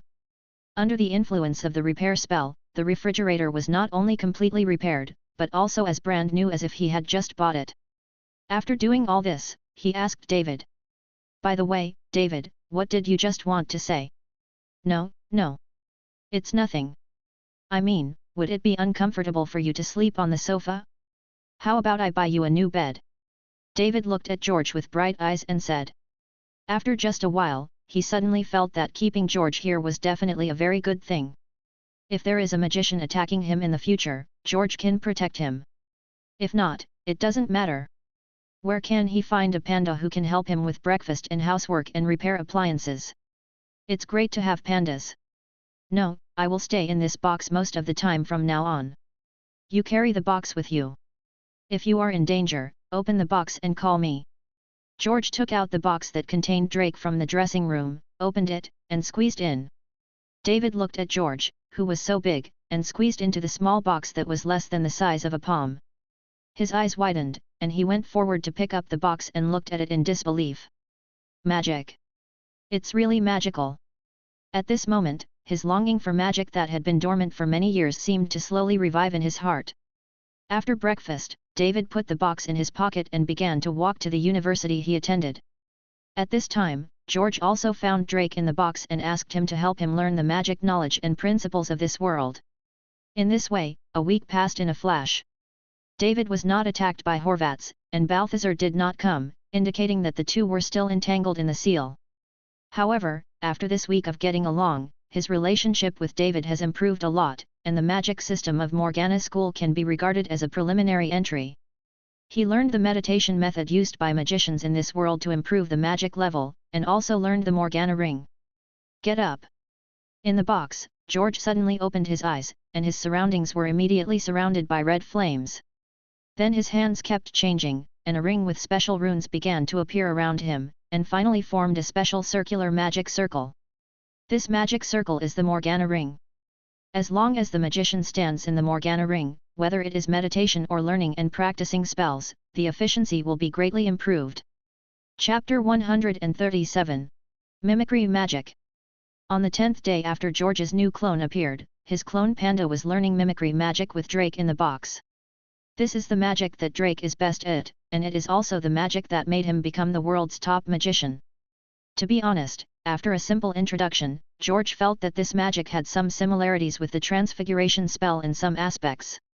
One of the directions of the transfiguration spell is to turn inanimate objects into living creatures, such as Professor McGonagall often turns tables into pigs. However, the transformed creatures usually have the thinking mode of the corresponding creatures, so in most cases they cannot be controlled by wizards. Except for a few independent spells that are extended on the basis of the transfiguration spell, such as Malfoy's snake summoning spell and Hermione's bird summoning spell, they can be used to command and assist in combat after the creatures are transformed. Mimicry magic also has similar effects, but it is mainly divided into two aspects. The first aspect is that the creatures in the painting can be directly summoned to reality through mimicry magic, and transformed into real creatures to assist in combat, just like if you have a tiger in your book, you can summon it to help you bite people. Of course, it is good to be able to summon a chicken at the beginning stage. Drake often uses this trick to perform the transformation into a rabbit. The second aspect is that the existing sculptures can be transformed into special living creatures and manipulated to fight. For example, if you see a stone lion on the roadside, you can give it life through mimicry magic, so that it can become a real moving stone lion to help you fight. If you mimic a stone bird, the stone bird can also fly. This is somewhat different from the enlightenment spell in the Harry Potter world. The enlightenment spell is to make a non-living object come alive, limited to coming alive. If no other magic is added, there will be no special effect. For example, if you give a stone bird an enlightenment, then this stone bird may speak, run, and jump, but it will never fly because it is a stone bird. Just when George was immersed in learning magic, the lid above the box was suddenly opened, and David's hurried voice came in. George, come out and save me, there is really a magician who wants to kill me, and he has released a group of wolves. Finally he is here. George's heart moved, knowing that the seals of Balthazar and Horvats must have been lifted, and Horvats came here for the dragon ring and Morgana's nesting doll seal. He jumped out of the box, stopped David behind him, waved his paws left and right, and slapped the two wolves that pounced on him fiercely, and then turned into paper again and fell to the ground. A panda. Watching the wild wolf he had transformed with mimicry magic being beaten back to its original form in a few seconds, Horvats, who was wearing a coat and took the cane, walked over from a distance with some doubts. He didn't expect David to have a panda as a pet to protect him. A mere panda can't save you. He pointed the cane at the iron handrail of the stairs next to him, and the handrail was instantly pulled up, turning into a sharp javelin and flying towards George. You're looking for death by using metal weapons against me. Looking at the flying iron javelin, George raised his paw, and his superpowers burst out instantly, stopping the javelin steadily in front of him. No matter how Horvath's used magic to control the javelin didn't move at all. "Give it back to you." With a wave of his paw, the javelin immediately flew back at a faster speed and shot towards Horvath's.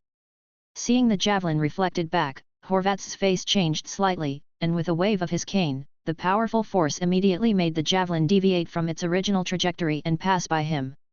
It turns out that it's still a panda that only knows magic. At this time, Horvath's expression became a little more serious. But the next second, his body was suddenly pierced from behind by the javelin. George used superpowers instead of magic to control the javelin. It's not that he can dodge it once and it's fine. The magnetic control javelin can be controlled as long as it is within the range. "Well, you surprised me a little." Horvath looked at the metal javelin that passed through his chest from behind, with a hint of surprise on his face, but no panic. His body instantly turned into a pile of cockroaches, and then reformed into a human form. The javelin had been expelled from his body. As expected of a 1,000-year-old magician, he still has some tricks. George was secretly impressed by this. This magic was enough to make Horvath immune to any physical attack. Even if Gatling shot wildly at his body, he could turn into cockroaches and recover no matter how many holes he made. It was just a little disgusting. "Go!" Horvath, who had recovered his body, raised his cane, and an invisible force attacked George. If George was hit, even if he was a panda, he would probably be blown away by this powerful force. Armor to protect yourself. Fortunately, George's strength was not weak. He sensed the energy attack in advance, raised his hand and cast an iron armor spell in front of him to block this powerful force. At the same time, a faint green light appeared in his hand. Avada Kedavra. Being beaten was not his habit. Since the opponent could transform into a cockroach to avoid physical attacks, he would directly use the Kedavra curse to attack the soul. Horvath, who had not paid much attention to it at first, sensed the death energy emitted by the green light, and his face changed drastically. He did not dare to transform into a cockroach to take the attack, but immediately waved his hand and moved the trash can next to him to block it. The green light hit the trash can and sent it flying, but it also dissipated and did not hit Horvath. The power of the killing curse is great, but the hit rate is still too low. We need to find a way to improve it in the future. Seeing that the killing curse was blocked, George did not give up, but continued to cast the second spell. God's Edge without shadow. The transparent blade shot out quickly, and because it was transparent and hidden, Horvath was hit before he could react. Even though he turned into a cockroach in time, he still had a wound on his waist when he reunited. The key is that there seems to be a special force entangled in this wound, and with his body's recovery ability, it can't be healed. "Damn panda, I'm going to kill you." Because his body was injured, Horvath was immediately angry. Except for Balthazar, no one has been able to hurt him in these years. Stone Giant. Horvath thrust his cane into the ground, and the ground immediately changed into a mimicry. In the blink of an eye, a 5-meter-tall stone giant climbed up from the ground and rushed towards George and David. Mimicry magic can be used like this, amazing. When George saw the stone giant rushing towards him, he couldn't help but sigh in his heart. He hadn't seen this trick in the movie. But fortunately, he also had a plan to deal with it. Thunder Explosion. Chapter 138. Mirror World. George's explosive spell hit the stone giant, and immediately broke one of its arms on the spot. Seeing that it worked, he immediately cast a second explosive spell, and this time he aimed at the stone giant's legs. Boom! The stone giant's movement speed was damaged by the broken left leg, and the third explosive spell followed by the fourth and fifth. There were 5 explosive spells in total, and when the stone giant crawled in front of George, it had all been broken into small stones. Let's see whether you can explode faster or my stone giant can be generated faster.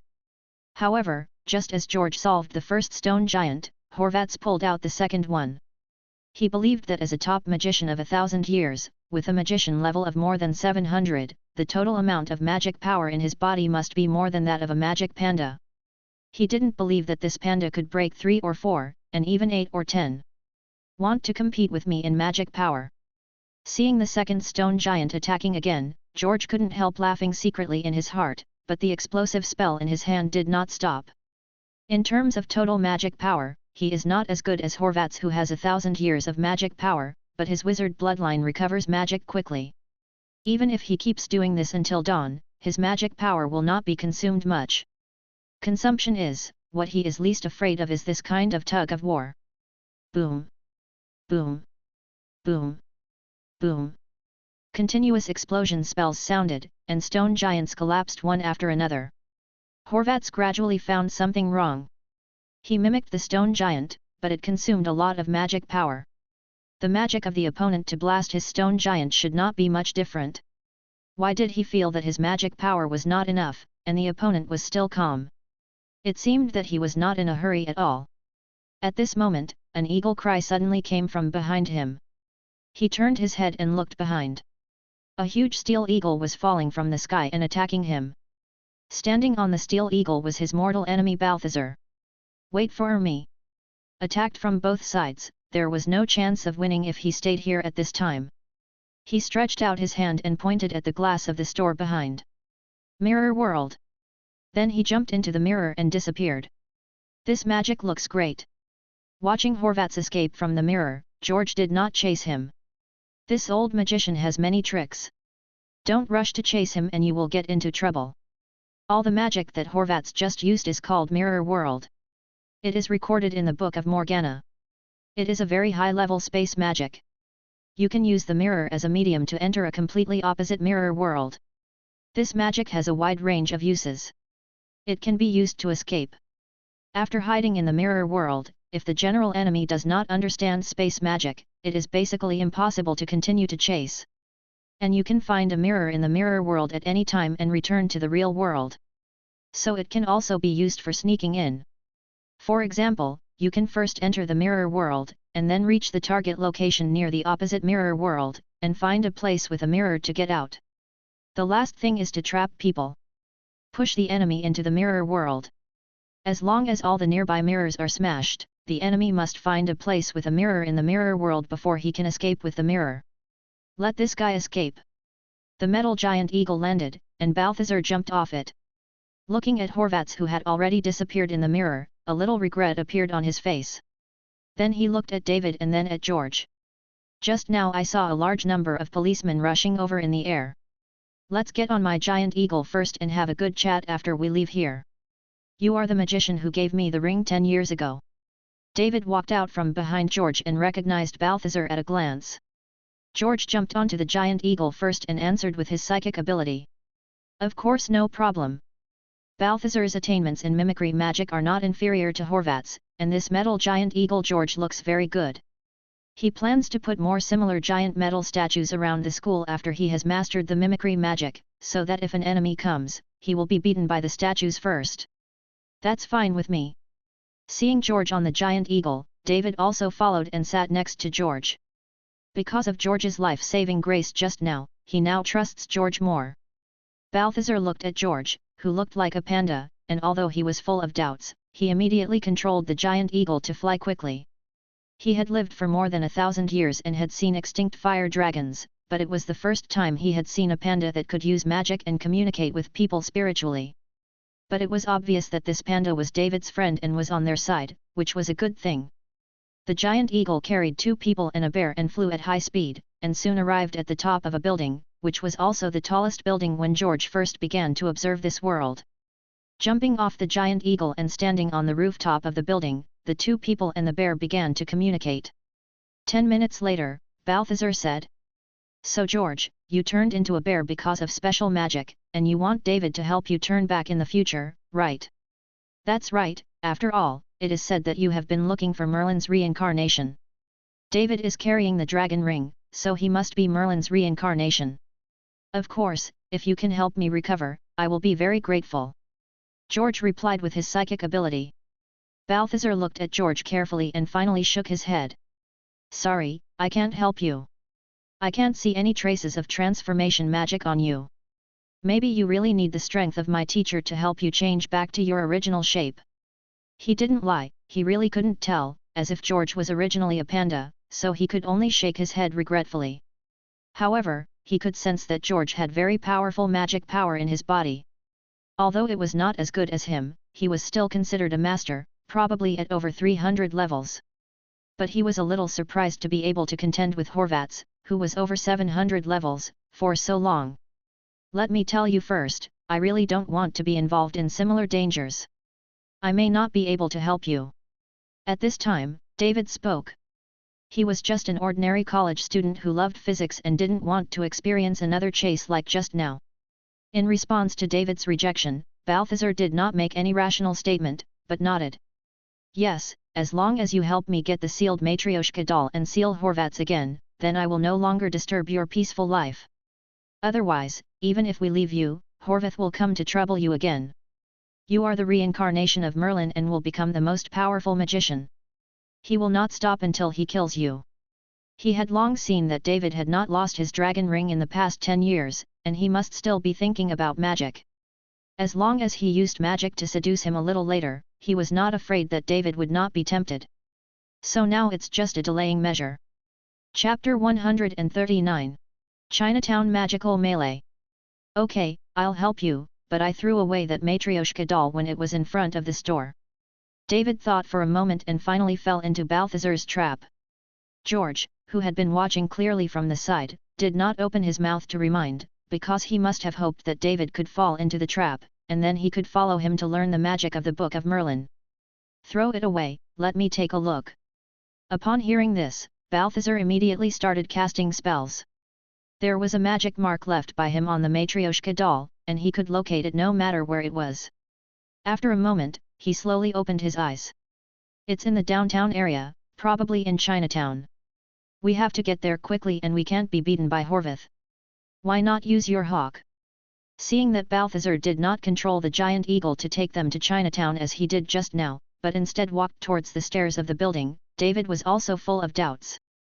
Balthazar explained. The existence of our magicians should try not to attract human attention as much as possible. This is the rule that our Merlin magicians have always followed. There were too many people in the downtown area, and the control eagle was too conspicuous. There was a car I parked 10 years ago in the parking lot below the building, and we drove there. If you are afraid of being too conspicuous, I can take you there. Then George spoke. You must hurry up at this time. It is best to get the Matryoshka doll before Horvath's. This can save a lot of trouble. How can you take us there?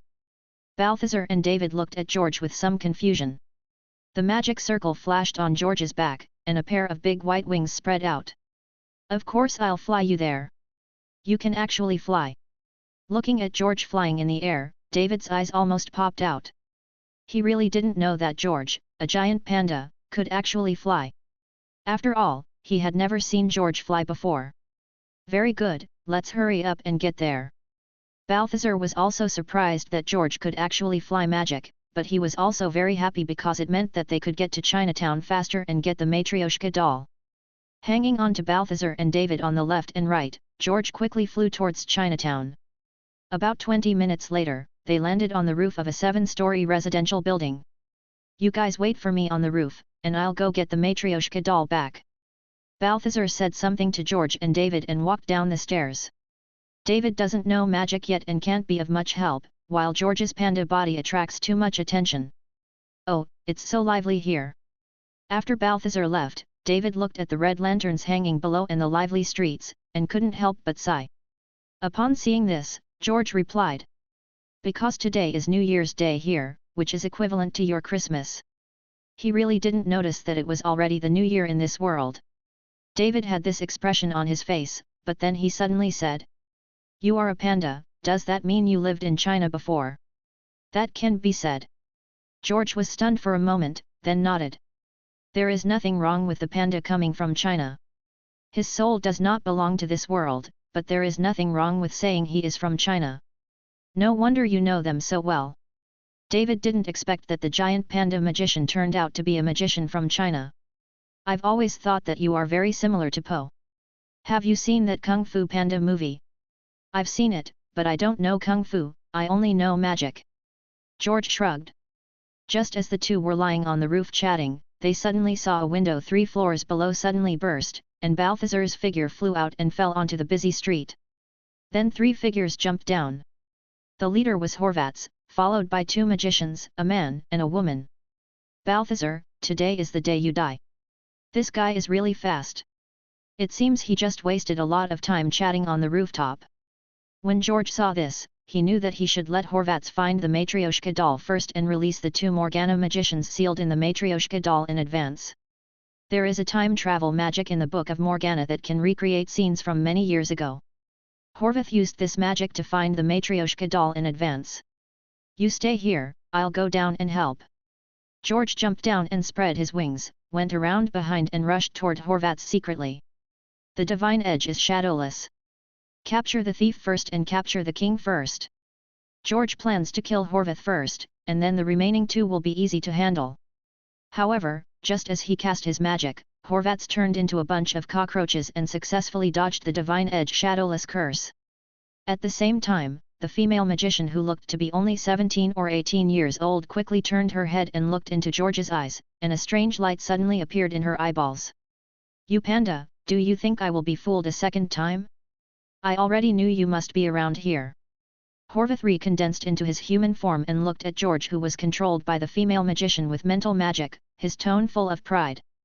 He knew that if he didn't get rid of Balthazar and Panda this time, even if he could get the Matryoshka doll, he would inevitably be hunted down. So after going to Chinatown to get the Matryoshka doll, he immediately unsealed the 2 Morgana subordinates sealed in the doll, and then ambushed the room in advance. When George and the other 2 landed on the rooftop, the female magician who was good at mental magic had already noticed that everything was under her control. Horvats. At this time, Balthazar also stood up again. As a wizard whose strength was second only to Merlin and Morgana, he was not so easy to be defeated. He was just attacked and did not react for a while. Seeing George being controlled in the air, he immediately put his hands together, and lightning like plasma quickly condensed in his palms. This is the strongest attack magic of Merlin, which is plasma magic upgraded from lightning magic. It is quite powerful. Fire Dragon, drag him out first. Horvats ignored Balthazar, but raised his wand to finish off this annoying panda first, and then concentrate the power of the 3 to deal with Balthazar. The male magician over there put his hands together on his chest, and the fire dragon painted on his chest quickly came to life. Then the cloth dragon on the street that was originally used for dragon dancing turned into a real giant fire dragon in an instant and rushed towards Balthazar. Seeing Balthazar being blocked by the fire dragon, George was about to be killed by Horvats, and David on the rooftop panicked. He stretched out his hand and tried to release magic, but unfortunately, because he only heard 2 simple words from Balthazar on the way, he couldn't calm down and release it immediately. However, at this moment, George's originally confused eyes instantly regained clarity, and then his body quickly expanded to nearly 5 meters, and he slapped Horvats before he could release the magic. This powerful bear palm immediately knocked Horvats and the female magician away more than 10 meters, and the nesting doll also flew out of his hand. Chapter 140, Dragon Subduing Panda Palm. Fly around. At the moment when Horvats and the female magician were knocked away, George used the flying spell. The Matryoshka doll that sealed Morgana and Veronica turned in the air and flew into George's hands, and was then thrown into his dressing space. Being mind-controlled, joking, thinking that his occlumency spell and psychic abilities are just a living thing? He was not controlled by the female magician just now, but he was just pretending to make Horvats relax his vigilance. Horvath, a 1000-year-old magician, has a first-class life-saving ability. If he is not allowed to relax his vigilance, it will be difficult for him to successfully attack and snatch the Matryoshka doll back. Pick me up, old bear packing. After putting away the Matryoshka doll, George jumped up, and then sat down with his round and chubby body towards the fire dragon that was spitting out flames. Then the huge bear's paw was directed at the back of the fire dragon's head, followed by a series of shouts from left to right. Take my dragon subduing panda palm again, and I'll be a kung fu panda today too.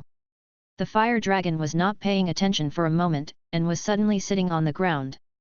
The back of his head was moved left and right, and the flame spray became unstable. At this time, Balthazar once again condensed plasma magic. When the male magician controlled the fire dragon and turned to bite George, he hit his stomach with one blow, piercing his stomach on the spot.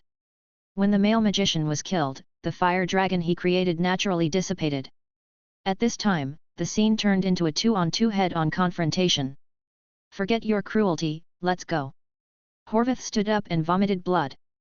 Seeing the male magician being killed, knowing that there was no chance of winning if he stayed any longer, he immediately turned around and ran away with the female magician. Just now, he didn't have time to turn into a cockroach to escape, but his body was hit hard. If the magician's body had not become very human due to years of meditation, he would have been sent away on the spot. If you cut the weeds without eradicating the roots, they will grow again with the spring breeze. If you don't get rid of them now, they will come back to steal the Matryoshka dolls later. Seeing that Balthazar was hesitant, George immediately sent a message to persuade him. If you don't want to kill, at least seal it again. As fellow juniors, Balthazar and Horvaths were once best friends until their younger junior sister Veronica chose senior brother Balthazar. Horvaths, who also liked Veronica, turned dark and turned to Morgana. This is inferior to brother Linghu. Therefore, when Balthazar fought with Horvath, he was always merciful and unwilling to kill him. Okay, go after them. Balthazar raised his head and shouted to David on the roof. You wait for us here. As he said that, he and George chased in the direction where Horvaths escaped. At this time, because of the riots here, several nearby police cars responsible for New Year security in Chinatown also received reports and drove over. Horvaths immediately used magic to fly away the police who got out of the car and stole one, letting the female magician drive. He sat in the passenger seat and used superb mimicry magic on the police car. Under the influence of mimicry magic, the police car instantly turned into a supercar and accelerated away. Balthazar, who followed closely, saw this and grabbed a police car. He also used mimicry magic to turn the police car into a supercar and chased after him. Because of the panda's body, it was difficult for George to get into the car even after returning to normal size, so he spread his wings and flew up, chasing in the air. Running pretty fast. The following two supercars chased me all the way, it was like performing a magician version of Speed and Passion. Fortunately, George didn't fly too slowly, and because he had the air superiority, he could launch an air attack on Horvath's supercar without restraint. The divine edge is shadowless. He threw the shadowless curses from the air one after another. Horvath was so frightened that he immediately used his cane to release a large fog, which enveloped the sports car like a cloud and blocked George's vision. Looking at the high-speed moving fog below, George had no choice but to temporarily put away the divine edge shadowless curse and continue the pursuit. Anyway, with him monitoring from the air, it's impossible for the other party to escape. Perhaps after discovering this, after chasing for a certain distance, the fog suddenly stopped, which also meant that Horvath's supercar stopped. The wind is swirling. George stopped above the fog, waved his hand and released a cyclone spell to forcefully blow away the fog. What he saw was no longer a supercar, but a tank. Damn it, you can still play like this. George was also a little confused when he saw this. Using the mimicry magic police car to transform into a supercar felt like it was an exaggeration, but he didn't expect that it could also transform into a tank. Boom! He must have been prepared for it. As soon as the fog cleared, the tank had already aimed at him, and a shell was fired immediately. Because he was worried that the defense of the iron armor curse might not be able to withstand the tank, and the casting of the iron armor curse would take time, he directly used light defense magic that could be cast instantly. Light System 3 Pillar Gods.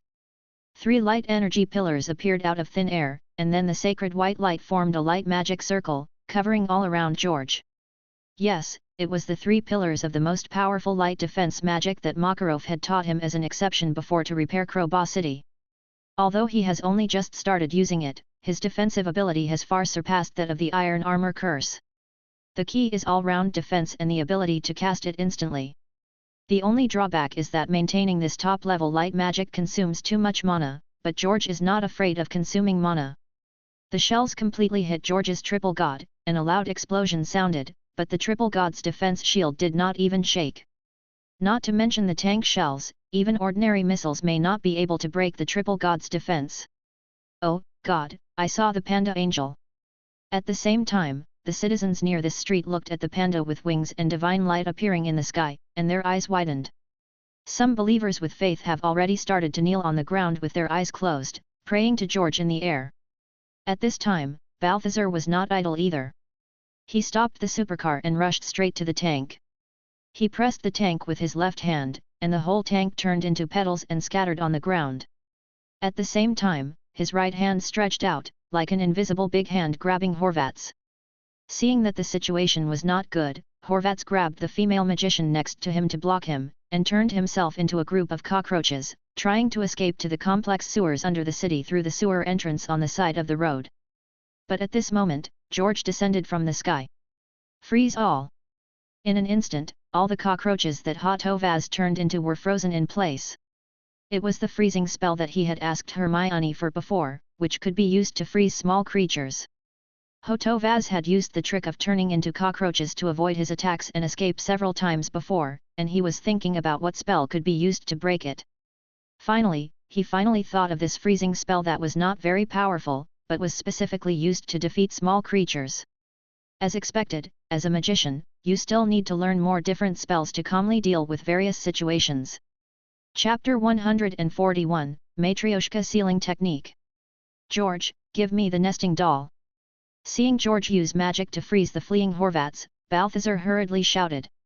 George took out the nesting doll and threw it to Balthazar, who took it with his left hand and began to seal the spell.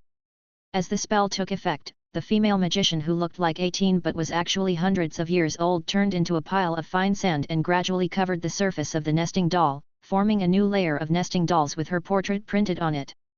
After sealing the female magician, he came to Horvats who was frozen and chanted the spell again. Horvats also turned into fine sand and covered the outermost layer. This Merlin-style sealing magic must be learned. George watched Balthazar seal the female magician and Horvats, and couldn't help thinking secretly in his heart. There is no sealing magic in the Book of Morgana. This magic is obviously Merlin's original magic, and the sealing effect is very powerful. If he learns this, he can use the same method to trap enemies that he cannot kill in the future, and then release them to kill them when he becomes stronger. Thank you, George. If it weren't for you, I wouldn't be able to get the dolls back so smoothly, nor would I be able to seal them so easily. Balthazar put away the dolls and thanked George solemnly. Although they had only known each other for a few hours, he had a very good impression of George after the battle just now, and he also recognized George's strength. Now is not the time to say thank you, we are leaving. Hearing the sirens coming from a distance, George grabbed Balthazar and flew directly into the air towards Chinatown. Taking David, who had been staying on the roof, they returned to the roof of the building again. David, there are more than just these few magicians in this world. There are many magicians who hope that Morgana can lift the seal and let magicians rule the world. We won this time, but if we don't solve Morgana, no one can guarantee that we can win next time. So I still hope you can think carefully about whether you want to join us and become a real magician.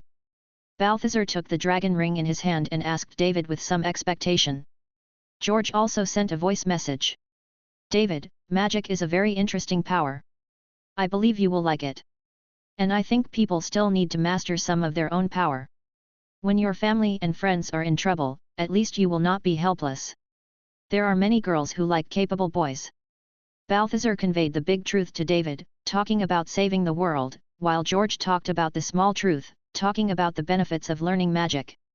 The big and small truths plus his own heartbeat for magic, so after hesitating for a moment, he took back the dragon ring. Okay, I promise. I said I would help you recover to your human form. Very good, let's find a place. In the future, I will teach you all the magic of Merlin and make you a true supreme magician. Balthazar smiled when he saw David agreed. George's panda also smiled. In the future, as long as he stayed with Balthazar and David in this world, he could learn Merlin magic for free.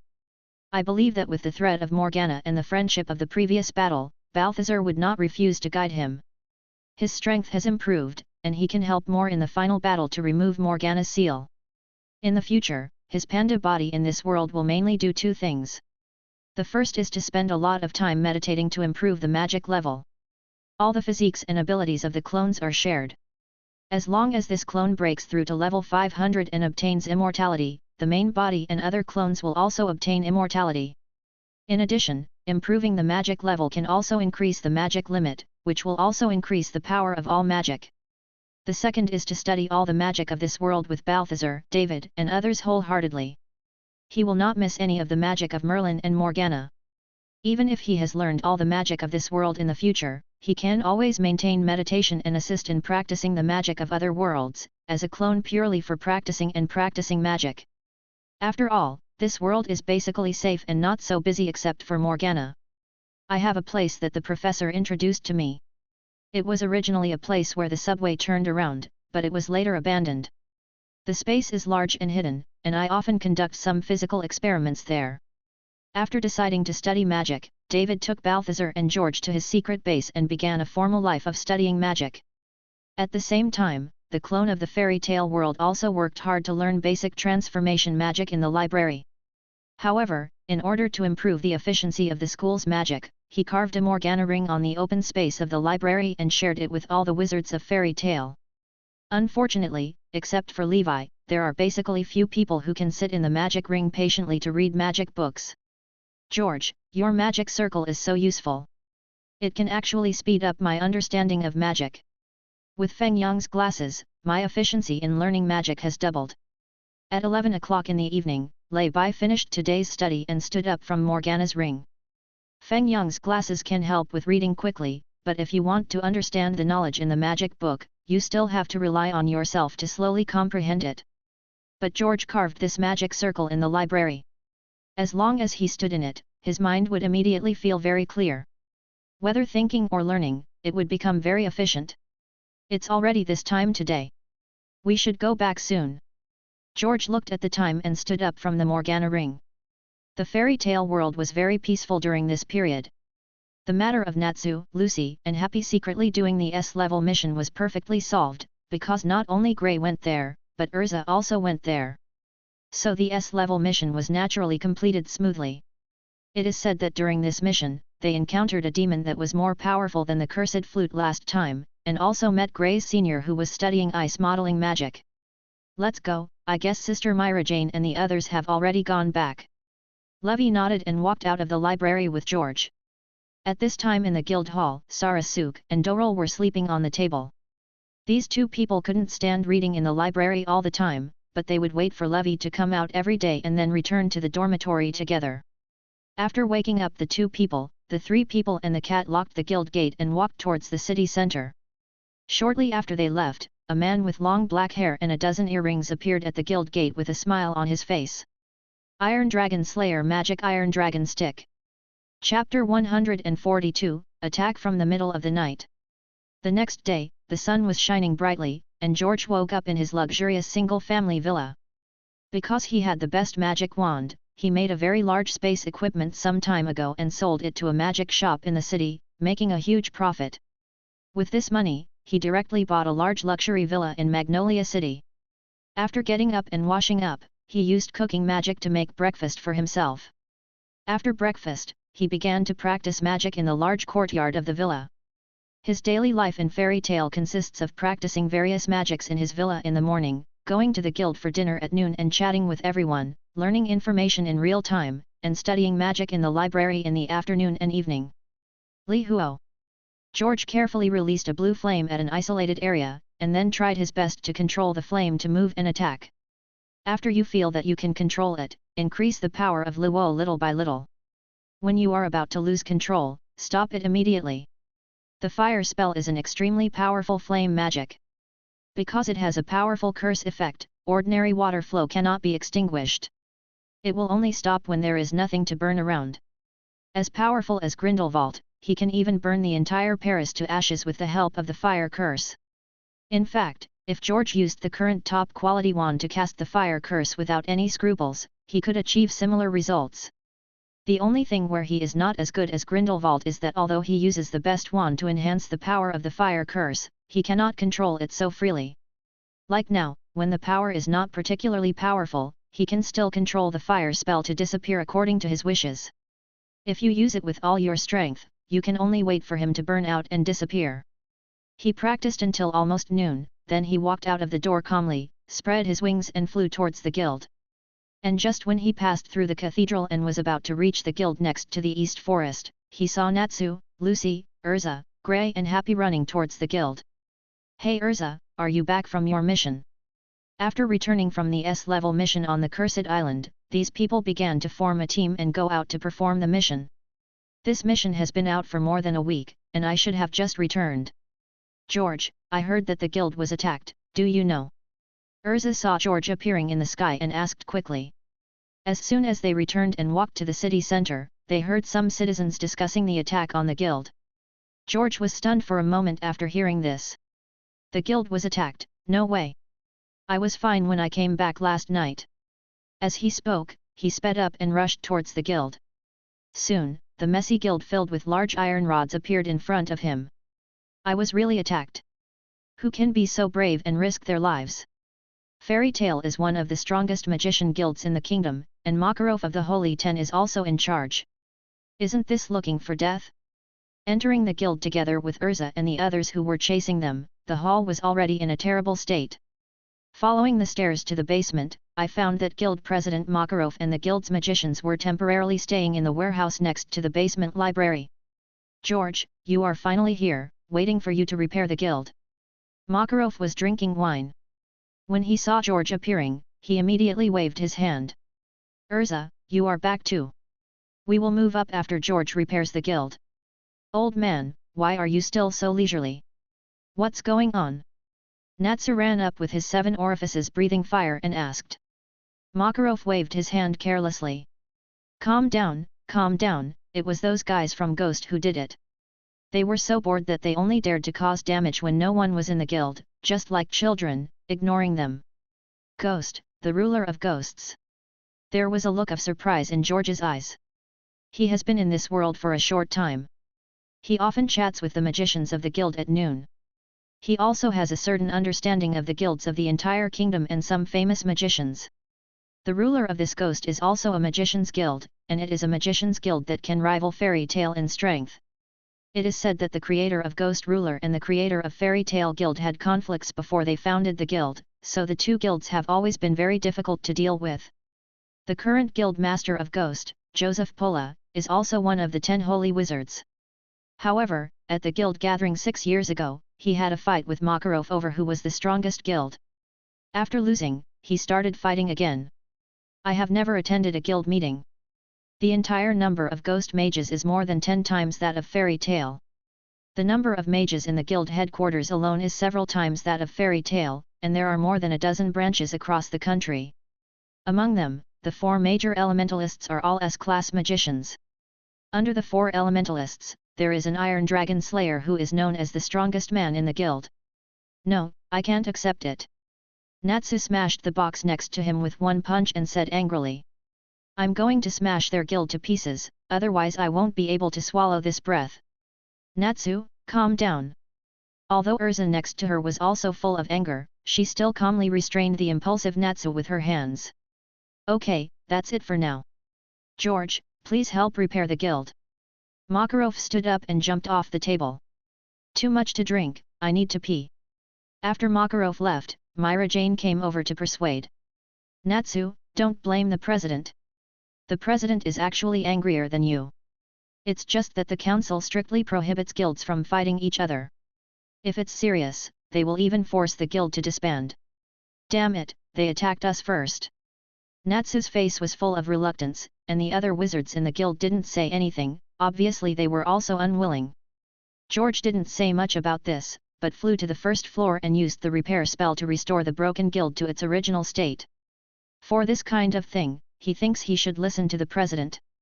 If a guild war is really launched, as a member of Fairy Tale, he will certainly not back down, and he can also practice the magic he has learned recently. If there is no fight, then he will continue to seize the time to learn magic. Anyway, for him who has always been rational, there is no need to affect the normal learning rhythm because of such a small matter. The guild was repaired, and everyone returned to the hall from the warehouse. After lunch, he continued to study magic with Levi in the library, but Levi was obviously a little worried. Everyone went their separate ways in the evening. George and Levi left late because they were reading. But unlike yesterday, today, not long after the 3 people and the cat left the guild, they were stopped by a wizard when they passed by Nanko Park. Hey, are you guys the wizards of Fairy Tale? We are, what can I do for you? Levi looked at the long-haired wizard in front of her with an unfriendly look, and her face showed an uneasy look. George's eyes narrowed, and he felt the powerful magic and undisguised hostility in the wizard opposite him. Chapter 143.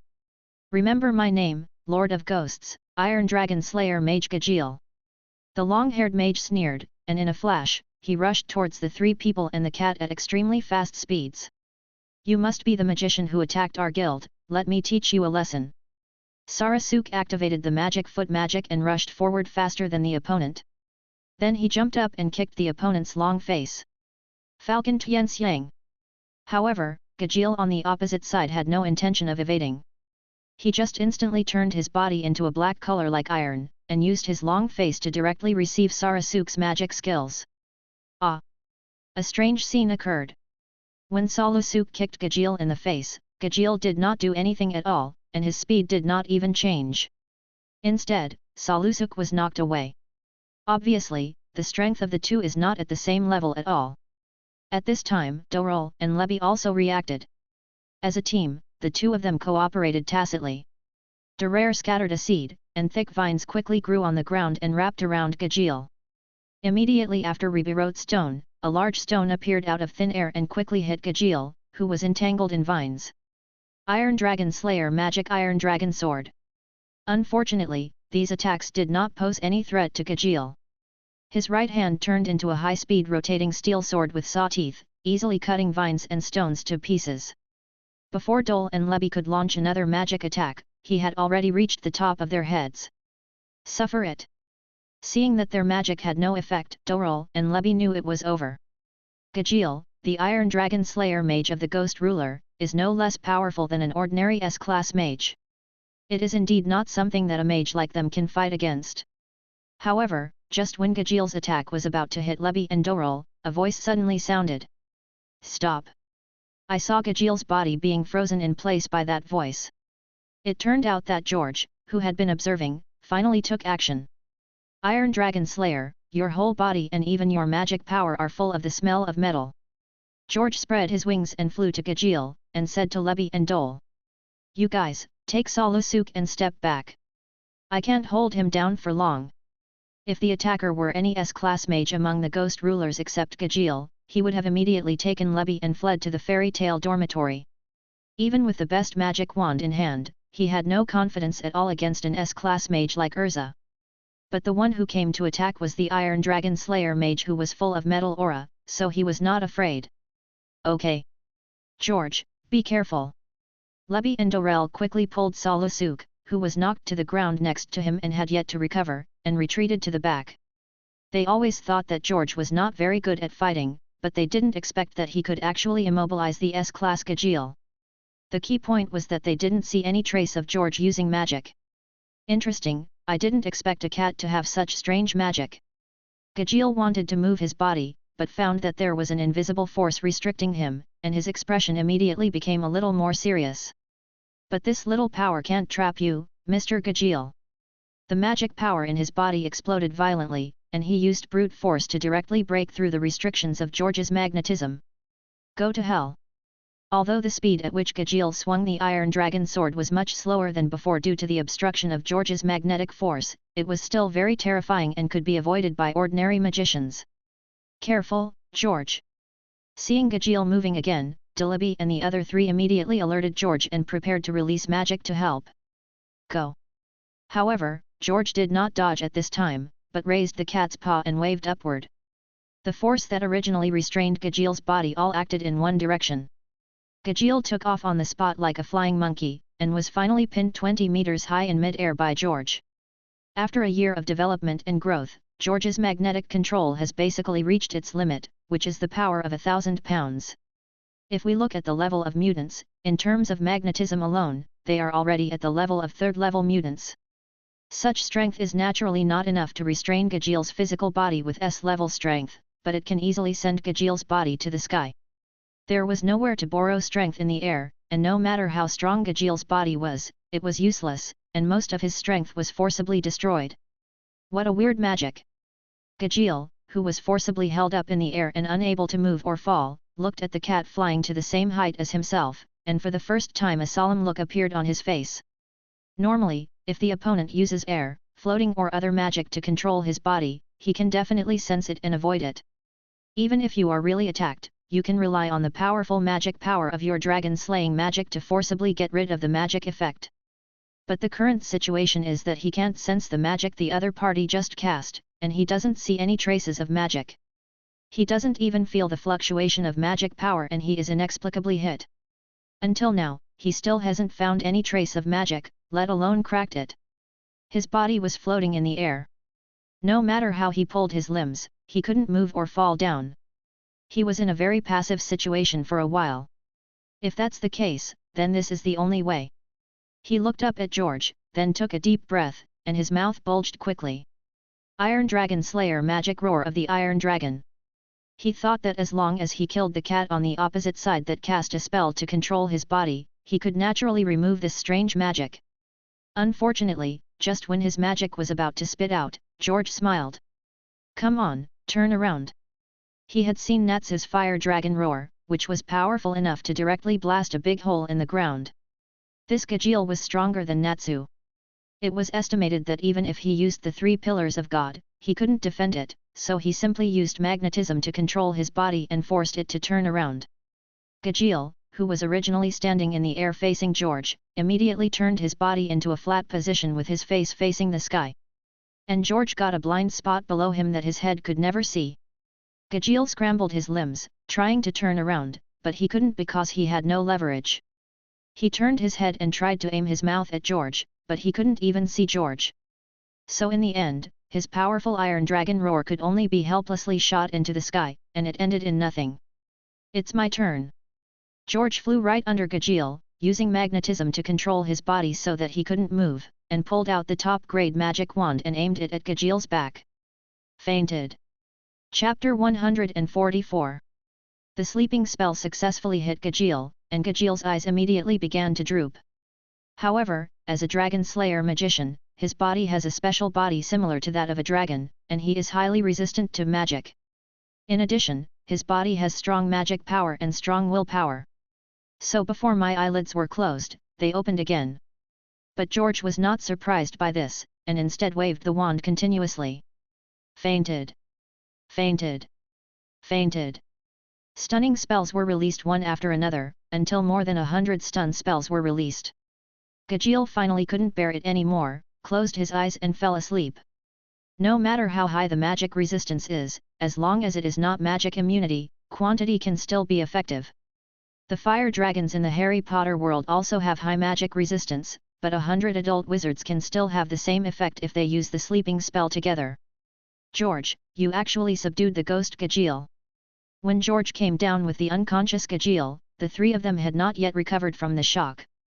You must know that Gajeel is Spectre's S-class mage, and George is most praised in the guild for his magical repair magic, which has never shown how powerful his combat power is. Even Urza and the others only knew that George's magic power recovered quickly and he knew many powerful auxiliary magics. The one who killed Eligary was Urza, who played the main role. George succeeded in a sneak attack when her magic power was almost exhausted. But today, George's beating of Gajeel was like a father beating his son. He had no ability to fight back the whole time, and the battle was over in just 2 or 3 minutes. How could this not shock them? If they hadn't fought Gajeel before, they would still think that Gajeel was in vain. But just now they had personally experienced the power of Iron Dragon Gajeel. The 3 of them barely made a single move in front of Gajeel, and all attacks were easily broken. That kind of disparity in strength still frightens them. It's not what you think. My strength is still far behind. Being able to defeat him mainly depends on luck. George smiled and waved his hand. He was not being modest. Indeed, if his superpower hadn't happened to restrain Gajeel, he wouldn't have been able to fight so easily. He dealt with Gajeel like Magneto dealt with Wolverine, mainly because he was too restrained. In other words, Gajeel specializes in dragon-slaying magic, and all his attacks are inseparable from metal. If he had learned more about other types of magic, he wouldn't have been so miserable. If he had hit Natsu, he would never have had the effect he had today. Really, I didn't lie to you. I have a kind of magic that is specifically aimed at metal, and he just happened to hit it. Seeing that Lebby and the others still didn't believe it, he had no choice but to shake his head. Okay, let's take him to the dormitory first, and then let Myra Jane go find the president to see what to do next. Now it is no longer as simple as destroying an empty guild. Ghost's ace magician attacks Fairy Tale's magician. If he hadn't been here today, REI would have been in a worse situation than the 3 of them. This has seriously violated the rules set by the council, and it is still caught in the act, and no one can afford to let it go. Based on his understanding of Makarov, it is absolutely impossible to let this matter go by just like it was during the day. Yes, let's go find Sister Myra Jane, we can't just let it go. Lebby also reacted at this time, her mouth bulged in anger, she jumped up and slapped the unconscious Gajeel in the air hard. Oh, this guy's face is so tough. It's just that she slapped him down, causing 0 damage to the enemy and 800 damage to herself. Tai Long's body is as hard as iron. A slap on the face is no different from a slap on an iron block. So, the 3 men and 1 cat took the captive Gajeel and rushed to Fairy Tale's public dormitory in a furious manner. For Lebby and the others, the guild is like their home, and the president and Myra Jane are like their grandfather and sister. When they are wronged, they must go to their parents to make the decision. South Exit Park was not far from Fairy Tale dormitory, and they arrived under the dormitory in less than 10 minutes. Salusuk, Derare, you guys go to the boys' dormitory and call down Natsu and the others. Rebby, go to the girls' dormitory and call down Myra Jane and Urza. I'll wait for you here. George gave instructions, and the 3 of them immediately rushed into the dormitories on both sides. Soon, the roars of the Fairy Tale wizards could be heard on both sides. Apparently they were furious after hearing the news that Rebby and the others were attacked by the ghost wizards. Then there was a flurry of excitement, and everyone rushed down fully armed. Sarasuk, you are the fastest. Go to Lucy's house and notify Urza and others to come over. I will go find the president. We may have a big operation tonight. Myra Jane, who had always been gentle, had a very rare expression of anger on her face. When she saw Salusuk giving an order, a pair of demon wings sprouted from her back and she flew towards the east forest. It turns out it's true. George had a thoughtful expression on his face as he watched demon wings sprout from Marajana's back and fly away. He listened to gossip in the hall every day at noon, and he had actually heard gossip about Myra Jane. One of the things that shocked him the most was that Myra Jane, the sweet and gentle eldest sister who was often made to cry by Natsu and Grey's words, was actually an S-class mage. It is said that Myra Jane was once as powerful as Urza, and she was a bad girl who especially liked to compete with Urza. The magic used is not the transformation magic commonly used today, but the most terrifying devil reception among the magic of reception, which can fuse with the devil to fight. It was only because of a mission that resulted in the death of his sister that his temperament changed drastically and he became what he is now. He no longer used magic to fight and became a logistics service member of Fairy Tale. However, the momentum and magic power fluctuations that erupted at that moment when he was angry were indeed not what ordinary magicians had. So he felt that this rumor was not necessarily false. This is the ghost's Gajeel. He unexpectedly attacked our Lebby. When he wakes up, he will be beaten until even their guild leader can't recognize him. After Myra Jane left, the magicians of Fairy Tale stared at Gajeel floating in the air, wishing to eat him alive. If it weren't for the magicians' pride, seeing that Gajeel didn't have the strength to fight back now, they would have taken action. Lebby is petite, cute, and has a good personality. She is very popular among the male wizards of Fairy Tale. Lebby, I didn't expect you to be able to defeat Gajeel, the ghost's ace. It seems that you are much stronger than before. After everyone calmed down a little, the rabbit-tooth mage, the guild's best at gathering intelligence, looked at Lebby and said with a sigh. Chapter 145. Perhaps most people would think that Iron Dragon Gajeel is nothing special, but as an intelligence expert, Rabbit-Tooth Man knows that Gajeel is called the Phantom Ace Mage, and there is absolutely nothing wrong with it. At least his strength is definitely not inferior to the 4 elements. Because Iron Dragon Gajeel's name is earned through hard work. He once challenged several dark guilds alone. It's not us. We are not the opponent of Iron Dragon Gajeel at all. It's George. George easily defeated Iron Dragon Gajeel by himself and saved us. Lebby blushed and waved her hands. George. All the mages looked at George, who was still thinking about the rumors about Myra Jane, with unbelievable looks on their faces.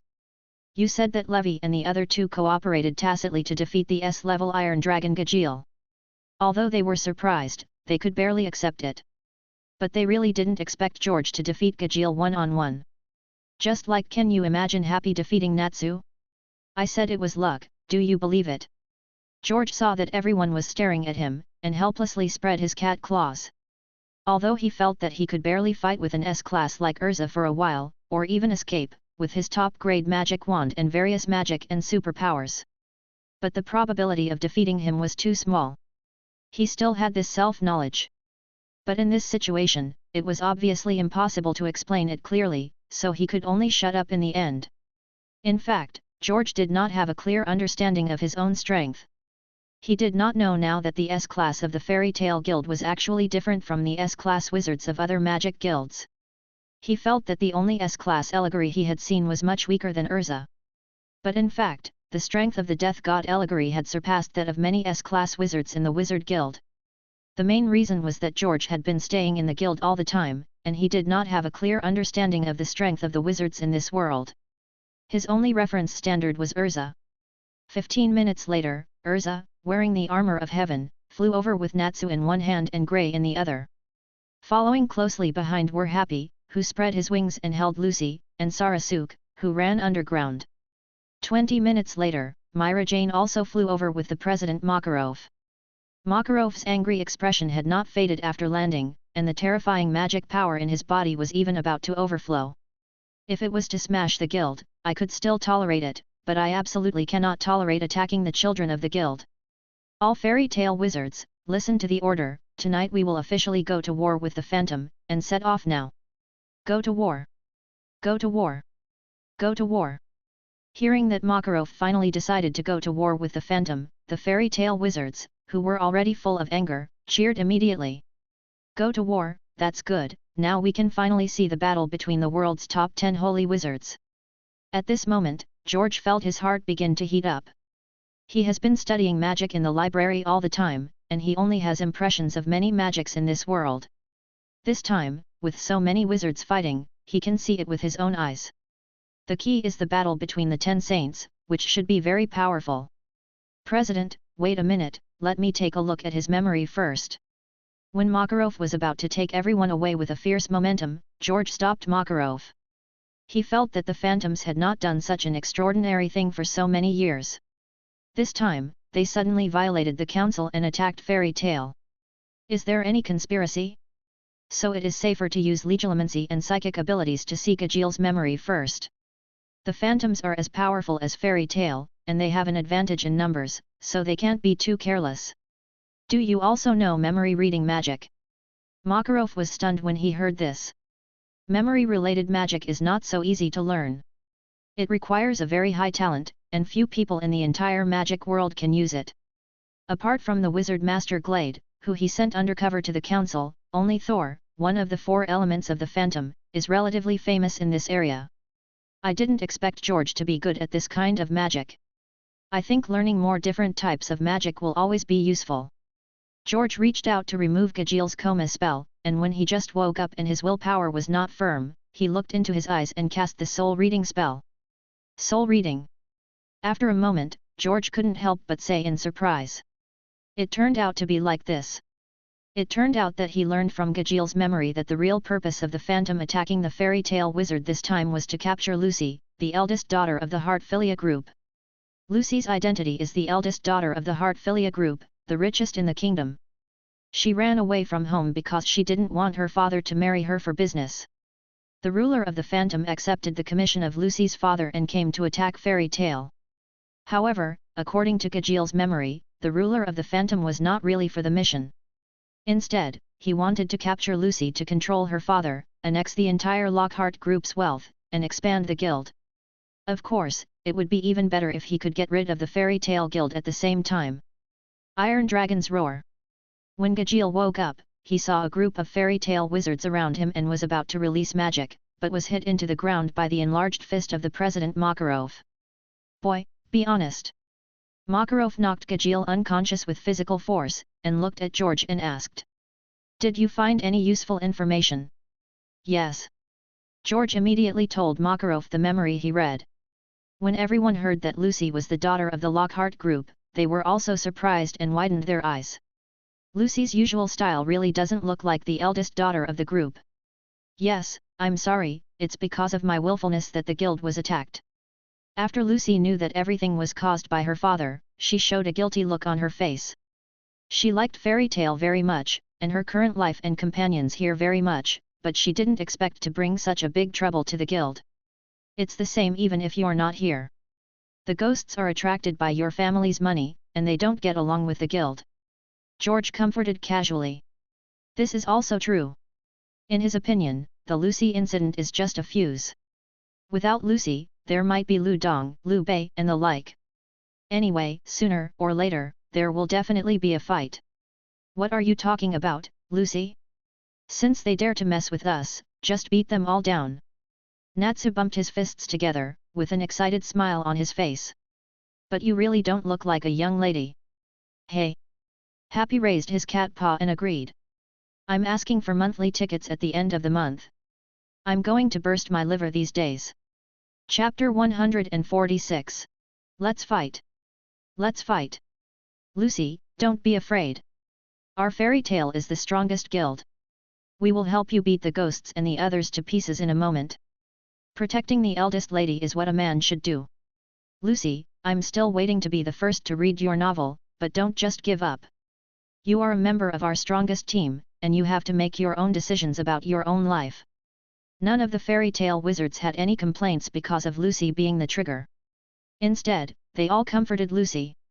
In the end, Makarov waved his hand even more domineeringly and said, Lucy, since you have joined our guild, you are a member of the guild and my child. No one can bully my Makarov child. Let's go to Ghost. Lucy burst into tears when she heard everyone's heart-warming comfort. President, how do we get there? At this time, George asked a crucial question. The city of Magnolia is not very close to the city where Ghost's headquarters is located. Most of the magicians in the guild cannot fly, so they can't help but rush there. If he really ran over there, he would be too tired to fight when he got there. I heard that the council has a space magic device that allows large numbers of magicians to teleport between cities. Do we at Fairy Tale also have one? What are you talking about, George? How can we at Fairy Tale have the money to buy such an expensive magic weapon? Let's go by train. Makarov waved his hand awkwardly. I have a good relationship with the mayor. He will open a temporary train for us so that everyone can rest and refresh themselves on the train. Ever since Natsu and the other children grew up, the guild has been in deficit every month. It was only after George came that it gradually returned to a positive income. How could it possibly have the money to order expensive space magic devices? Well, the train isn't bad either. George blinked and did not continue this embarrassing topic. But he secretly thought. When you master alchemy in the future, you must first learn how to make the door key. Set off.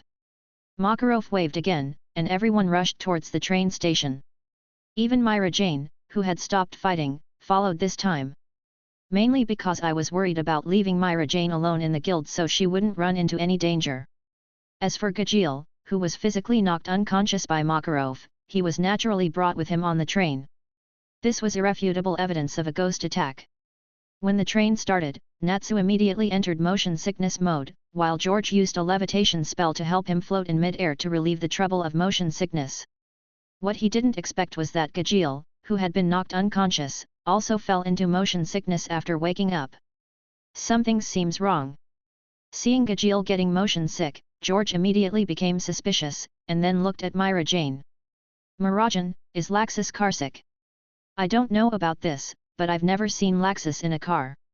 When he goes on missions, he usually turns into lightning and moves very quickly. Myra Jane thought for a moment and replied. At this time, Makarov waved George to his side and explained in a low voice. Laxus also gets carsick. I asked some old friends and it seems that all the legendary dragon slayers are prone to motion sickness. So if you want to become a dragon slayer in the future, you must think carefully about it. All dragon slayers are stunned by transportation. What kind of weird weakness is this? George couldn't help but complain when he heard this. But he thought about it carefully and felt that it was nothing to him. First of all, he can fly, so it doesn't matter if he doesn't take transportation. Secondly, he will learn to apparate in the future. Who would use transportation if he can teleport? Finally, he felt that there would always be a way to remove this weakness as he explored so many magical worlds in the future. The train was speeding, getting closer and closer to Ogo City where the ghost ruler was located, and everyone's mood also rose. At the same time, in Ogo City, the oldest city in the northeastern part of the kingdom, the largest building in the center of the city is the headquarters of the Ghost Ruler. Guild President Joseph is having a meeting with the 4 elements of the guild. After Gajeel comes back, if things go well, our next plan is. This time he sent Gajeel to attack the fairy tale magicians. With Makarov's temper, he would definitely bring most of the guild's magicians to take revenge tomorrow. At that time, you can send 2 elementalists to take the opportunity to kidnap the mission target, and then use this opportunity to distract Makarov, allowing the air elementalists to make a sneak attack to drain Makarov's magic power. Without Makarov, the Holy 10, the Fairy Tale Guild would be vulnerable. When the council asks, they can also deny them, saying that Fairy Tale wanted to attack them, and they were just fighting back in self-defense. As long as Fairy Tale is completely wiped out by them, plus he takes over the Lotfilia Consortium's wealth and takes away the connections from the council, in the end it's impossible for the council to really do anything to them. Don't worry, Chairman. With Gajeel's strength, as long as you don't attack those S-class ones, there will basically be no problem. Alia, the leader of the 4 elements, replied with tears in her eyes. And Joseph nodded. Although Gajeel is a bit arrogant, he still knows the importance and will not do anything he is not sure of. Boom. However, while several people were discussing and improving the plan, a violent roar suddenly came from below. Fairy Tale is here, Joseph, hurry down and die. It's Makarov, why is he here at this time, what is Gajeel doing?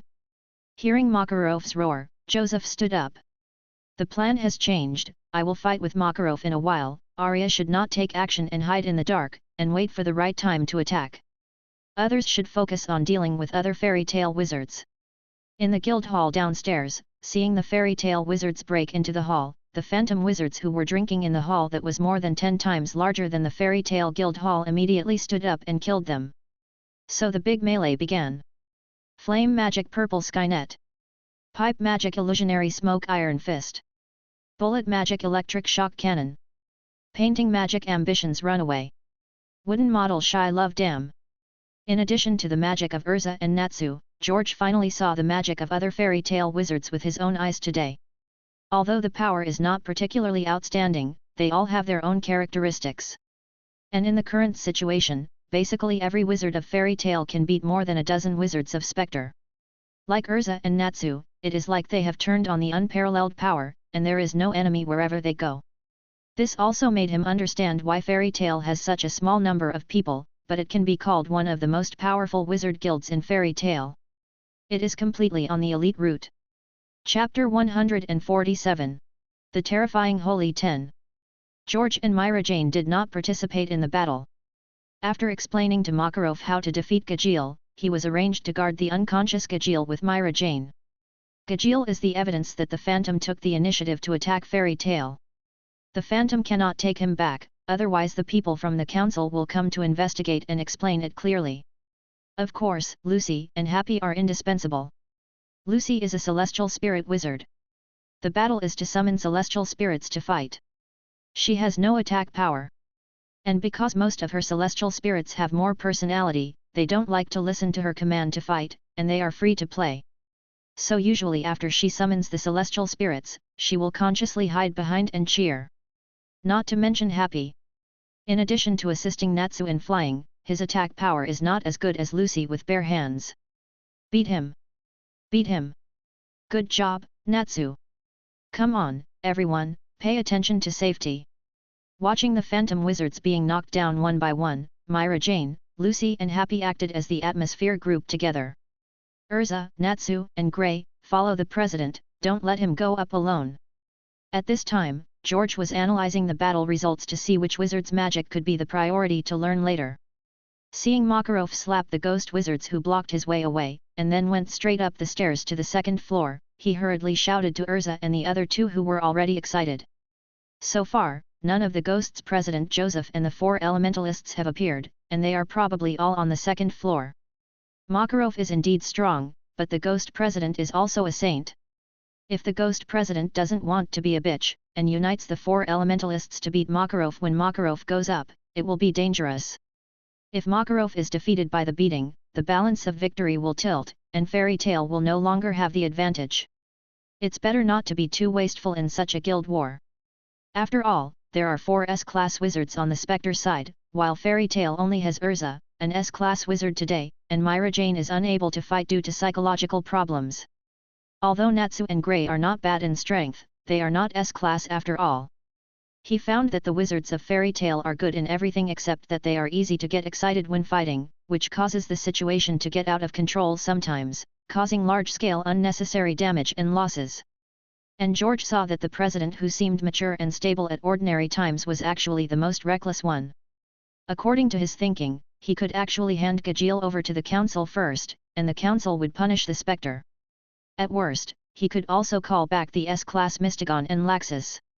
In this way, there are at least 3 S-class wizards, and the gap in the top battles is leveled at once.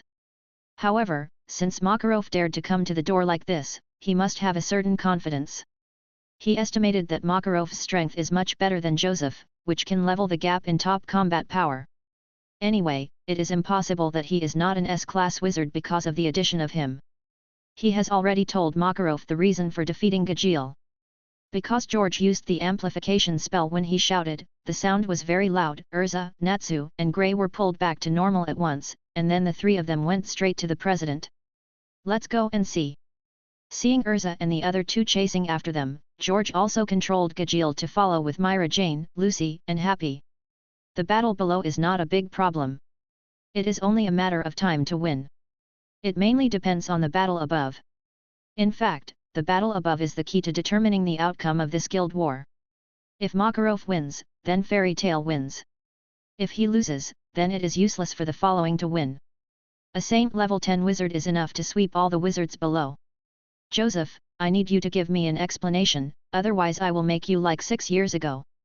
As soon as he reached the 2nd floor, George heard Makarov's angry roar. At this time, the 2nd floor was a 4-on-4 situation, with President Makarov against Joseph, Urza against Sol, Natsu against Usagimaru, and Grey against Juvia. Hey, one is missing, isn't he in the guild? Glancing at the 2nd floor hall, he found that Arya, the leader of the 4 elements, was not there. What a waste, he was captured alive, and I admire you so much. Joseph glanced at Gajeel controlled by George, and immediately understood what was going on. He turned his head and looked at Makarov and said, "No need to explain, Makarov, 6 years ago you beat me by chance, so you think you are really stronger than me?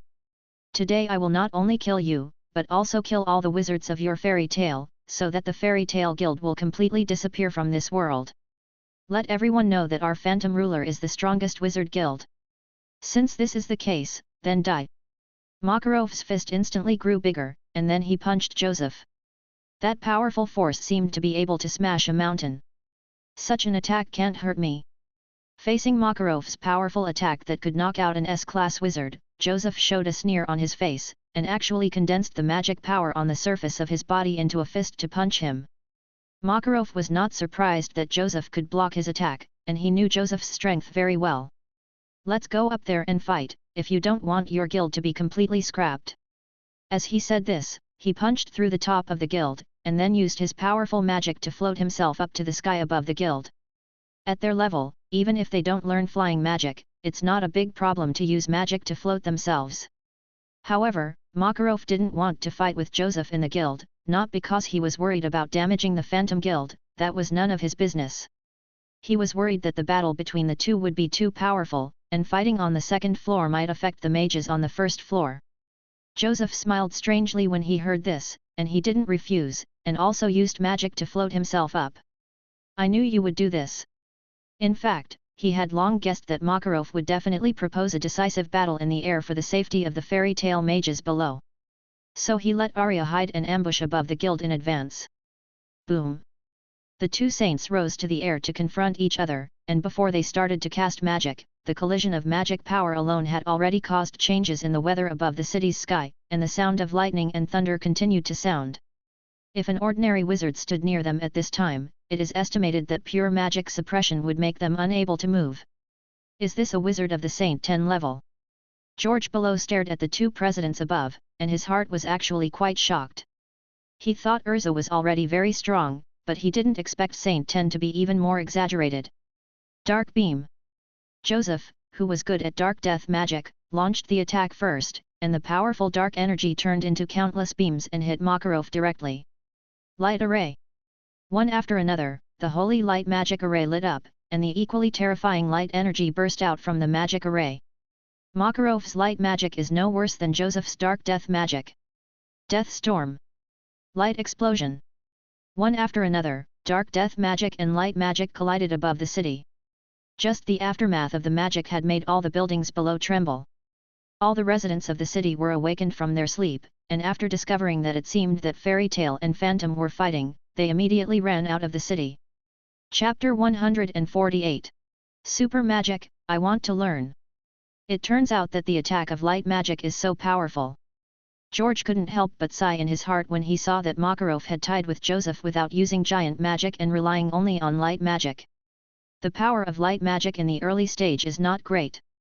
In terms of defense, it is okay because I have learned the 3 pillars of God, but in terms of attack, I really can't do it. So he never attacks with light magic. But today, after seeing the light magic used by Makarov, he realized that it was not that light magic was not powerful, but that he had not yet mastered it, nor had he learned high-level attack light magic. He felt that every light magic Makarov used was enough to shatter a 100-meter-high hill. Just when George was lamenting the battle between the Holy Ten, the 3 elements and Urza also fought together. The battle in the sky was so fierce that it was difficult to tell the winner for a while, but George felt that Makarov had a good chance of winning, because Makarov had not yet used his best giant magic. So he temporarily set his sights on the battle below. Urza took Natsu and Grey to fight against the 3 elements of the ghost, and it was estimated that she had little chance of winning, so he planned to find an opportunity to help. He is no match for an S-level opponent, but he has learned a lot of magic and is excellent at assisting. However, the result of the subsequent battle made him feel that he did not need to intervene. This ghost's S-level seems a little watery. Because he discovered that Natsu and Grey, who were not S-class, were suppressed when fighting against the S-class Usagimaru and Juvia, but they were not one-sided, and their strength was quite close. And Urza's fight with Thor over there was completely unlike a fight on the same level. Urza didn't even change her clothes, so she beat Thor so hard that he had to turn into sand to dodge the attack. The rock attacks he created were not a threat at all with Urza's swords. But then Thor seemed to read Urza's memory and created the figure of a handsome blue-haired boy and several children, causing Urza to be in chaos. But even so, Thor could barely remain undefeated and could not pose any threat to Urza. Because the tasks faced by S-level have greatly increased in difficulty, for everyone's safety, the President's assessment of our guild's S-level magicians is much stricter. In fact, with the strength of Natsu and Grey, other guilds can already obtain the title of S-class mage. Seeing George's doubts, Myra Jane whispered over and said, "But don't tell them, the President is afraid that they will be proud." No wonder, no wonder. When George heard this, he immediately understood. He said, how could Makarov be so confident that he could defeat the Spectre's ruler? It turned out that he was almost the same in terms of top strength. Makarov is stronger than Joseph, Natsu and Grey are also as powerful as Spectre's S-class wizards, and Urza can match several Spectre's S-level abilities. Of course, this guild battle can be fought. Calculating it this way, it is not wrong to say that Fairy Tale is the #1 magic guild in the kingdom. After all, the guild still has 2 other players, Laxus and Mistgun, who are no less powerful than Urza, and may even be stronger. There is also Gildas, who is said to be close to the President in strength and is on a mission for 100 years. Sure enough, after a while, the battle below was over. The first person to end the battle was Urza. With her strong personality, she quickly got rid of Thor's psychological attack and knocked him out with a sword. After that, Natsu and Grey also defeated their respective opponents almost simultaneously. But at this moment, George felt a little uneasy because he had been wondering why the last elementalist did not appear. It stands to reason that for such an important plan, it is impossible for the strongest elementalist to be absent. The kid's fight is over, and so is my fight. Kneel down and beg for mercy, Joseph. I count to 3. This is your last chance. In the sky, Makarov noticed that the battle below had ended, stopped attacking, and spoke condescendingly to Joseph. He actually had the ability to kill Joseph instantly from the beginning, but he just delayed it until now in order to let the children get a good training in this guild battle. You know, this kind of opportunity to exercise is also rare. What, Makarov, What are you talking about? My strength is equal to that of xmen, and I am even far superior to you in terms of ruthlessness. You actually asked me to kneel down, and you are the one who wants to kneel down. When Joseph heard Makarov's words, he laughed angrily, and the magic power in his body instantly rioted. Soul devouring. This is his most powerful dark magic, which can create 2 huge black ghosts that swallow the souls of enemies. 1 2 3. After Makarov counted 3 times, seeing that Joseph was still unwilling to surrender, he clasped his hands together, and a huge light magic circle that could cover the entire city appeared above his head.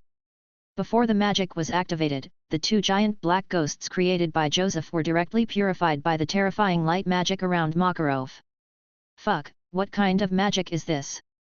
George, who had been watching the battle at this time, couldn't help but curse when he saw the light magic circle covering the entire city. Not only was he shocked, but Natsu, Gray and all the fairy tale wizards in the lobby on the first floor were also shocked. Obviously they didn't know what kind of magic Makarov was casting now.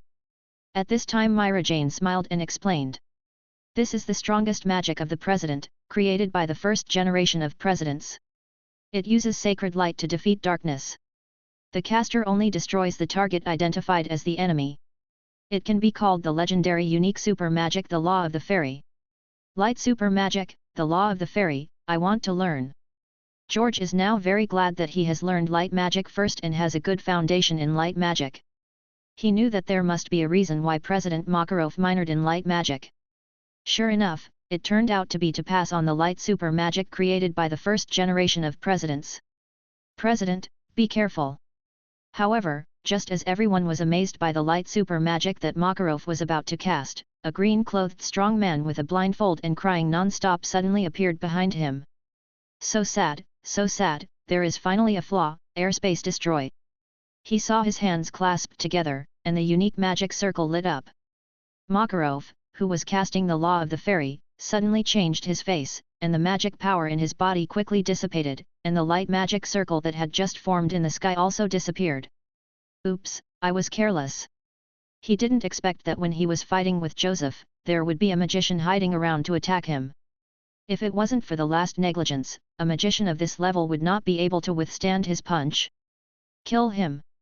Joseph, who was almost pissed by the Law of the Goblins, screamed immediately when he saw that Arya's sneak attack was successful. The magic that Makarov just didn't release was too terrifying, and he must not be allowed to leave here alive. Chapter 149. Fighting S level. Yes, President. Alia heard the President's order and immediately launched a fatal attack on Makarov, whose consciousness was blurred due to the extraction of magic power. Death Space 0. A space that seemed to be able to swallow everything took shape, trying to shred Makarov on the spot. However, at this moment, a golden figure flashed by and quickly pulled Makarov out of the attack range of the swallowing space. It was George, who had already cast flying magic and rushed up after discovering Alia's appearance, saving the life of President Makarov at this critical moment. Dare to make trouble, looking for death. Seeing that Makarov was not dead, Joseph immediately jumped into the ranks and launched dark magic to kill George. And at this moment, 3 figures had already come to his side. Change clothes, black feather armor. Roar of the fire dragon. Ice shape ice cannon. The strongest team of fairy tale gathered to stop Joseph together.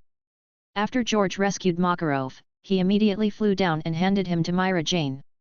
Take the President away and let everyone retreat. Although Urza, Natsu, and Gray are strong, they are definitely not Joseph's opponents, even though Joseph has consumed a lot of magic power in the battle with Makarov. So now they can only protect Makarov and retreat, and wait for Makarov to recover before dealing with the ghost again. Be careful of Alia, you must defeat him before he opens his eyes, otherwise his magic power will surge after he opens his eyes, and it will be difficult to deal with him. Myra Jane took over the President, looked at Alia who was chasing after her, and hurriedly told George the information she knew about Alia. At this moment, no one except George can stop Alia. But Alia is the leader of the 4 elements, and although George defeated Gajeel, it was entirely due to his ability restraint. Don't let him open his eyes. George's mind moved, and he immediately had an idea. Avada Kedavra. He pulled out his magic wand and turned around to cast a Kedavra spell directly at Alia. Alia, who originally wanted to use an air shield to defend herself, suddenly felt her heart shrink and immediately dodged the attack. As an S-class wizard, his intuition told him that if he was hit by the green magic light as thick as his wrist, he would be seriously injured even if he didn't die. God's Edge without shadow. After throwing the Kidavra spell, George immediately added a shadowless and invisible God's Edge without shadow spell. The more than 1 meter long transparent blade quickly slashed at Alia, who had just dodged. If this attack hit the body, it would probably cut Alia in half on the spot. It can only be said that Alia is worthy of being the leader of the 4 elements. Even if she didn't open her eyes and burst out all her strength, the moment she felt the God's Edge without shadow's blade hit her body, she immediately burst out the pure magic power in her body and successfully offset the attack of the God's Edge without shadow spell. In the end, only a wound less than 1 centimeter deep was left on her stomach. However, due to the curse effect of the God's Edge shadowless curse, the wound began to bleed continuously, making its reaction a little slower. At this time, George had already cast the 3rd spell. S-class wizards are not so easy to kill, so the first 2 attack spells are just foreshadowing. The main purpose is to distract Arya. The real attack is the 3rd spell that has no actual power and is difficult to alert. Close your eyes tightly. Yes, it is the eye disease spell that wizards in the Harry Potter world used to deal with fire dragons, and professors have also used to deal with basilisks. The effect of this spell will not cause any harm, but it will make the opponent's eyes unable to open before the magic effect disappears, which is like a blind person. In this way, Arya's strength cannot be fully unleashed, and he also has the hope of continuing to delay time. Otherwise, it will be very stressful for him to face the head of the 4 elements alone. My eyes. Arya covered her eyes, quickly retreated to distance herself, and then looked at George and said in a very unexpected tone. I didn't expect that you, a cat, have such strength besides repair magic. But do you think that sealing my eyes and preventing me from fully unleashing magic power is okay? Let me tell you a cruel reality. Even when I close my eyes, I am still the strongest of the 4 elements. He usually wraps his eyes with an eye band to suppress the amazing magic power in his body, and it is also a kind of practice.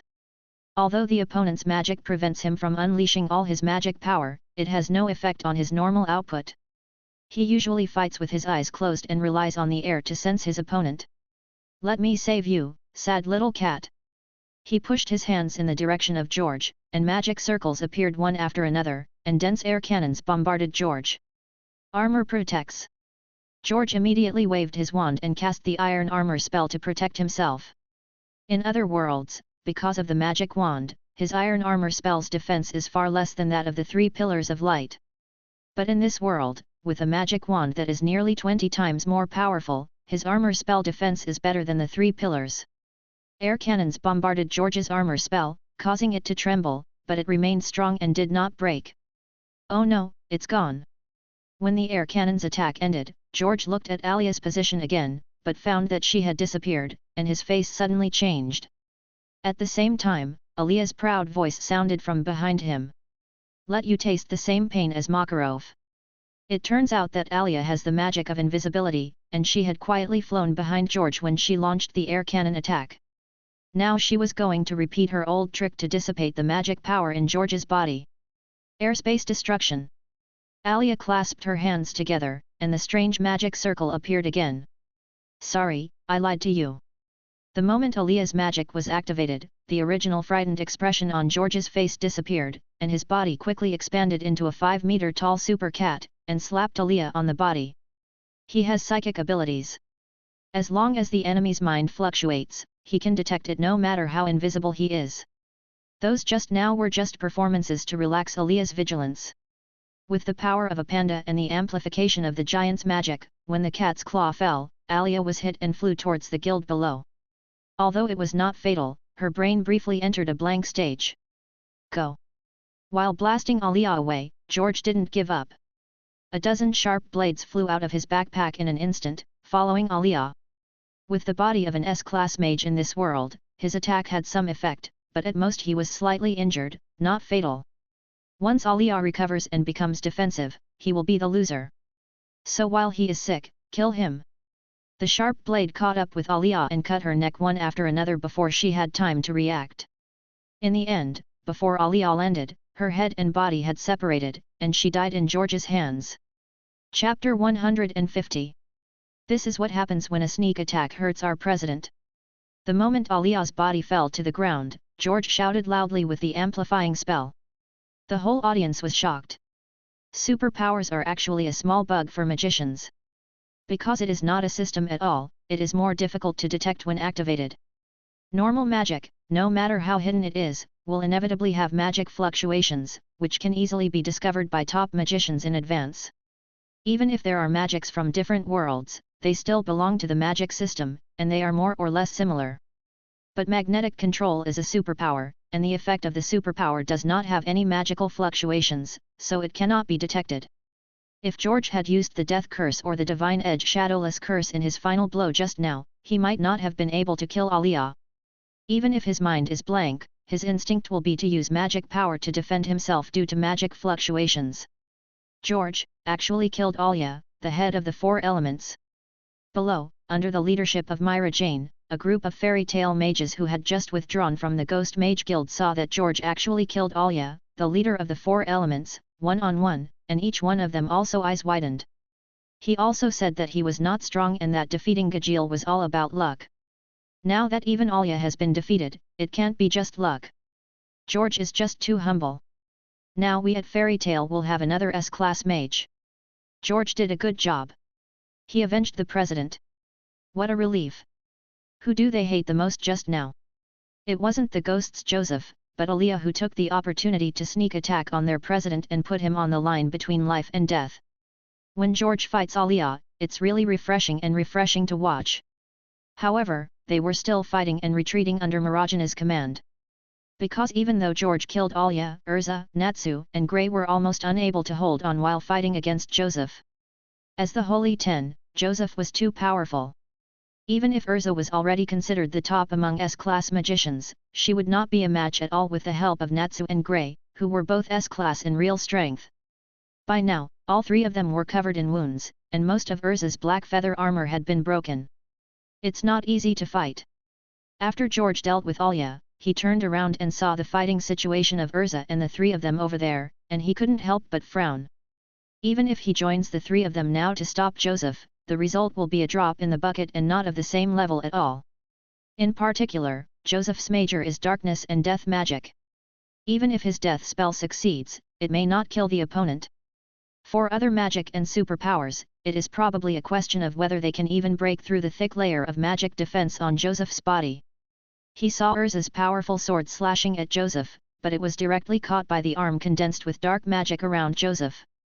It seems that this is the only way to use it. In this situation, if you want to retreat safely under Joseph's obstruction, you can only use his most powerful magic. Although he couldn't control this magic at all if it exploded at full strength, as long as he could stop Joseph and let them retreat successfully, the goal would be achieved. Li Huo. The magic power was output wildly without any control. Under the special bonus of the best magic wand for magic spells, especially the fire magic spell, an extremely large blue flame dragon took shape, and then roared towards Joseph. Get out of the way! Hearing George's shouting and seeing the huge blue flame dragon, Urza quickly flapped her wings and pulled the bruised Natsu and Grey back to George. And Joseph over there looked angry when he saw this. He was killed by a cat. They are all trash. Ghost's ace mage was captured, the two elementalists were defeated by the fairy tale mage who was not yet S-class, and the leader of the four elementalists died in the hands of a fairy tale cat. This was simply a great shame. And he himself was almost scared to death by Makarov's magic just now, and was blocked by 3 magicians from Fairy Tale until now.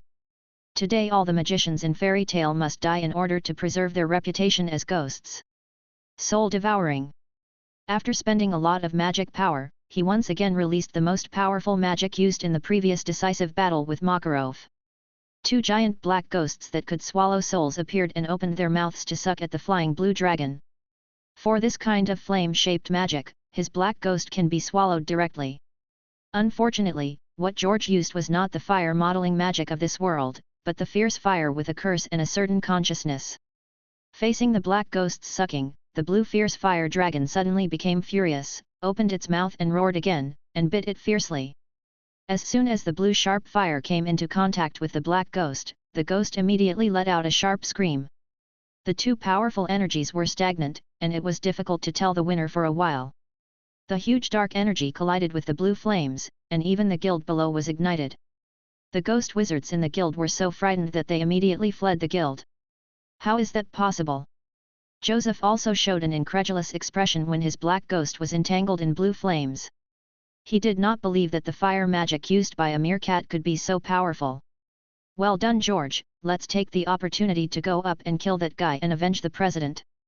Seeing Joseph being entangled by the blue flame dragon, Natsu immediately became excited again, and wanted to take the opportunity to cooperate with the flame dragon to kill Joseph directly. But George denied it. Why fight? Retreat quickly. I can't control the flame dragon. If we go, we will be attacked too. Now go back to save the president first and make plans.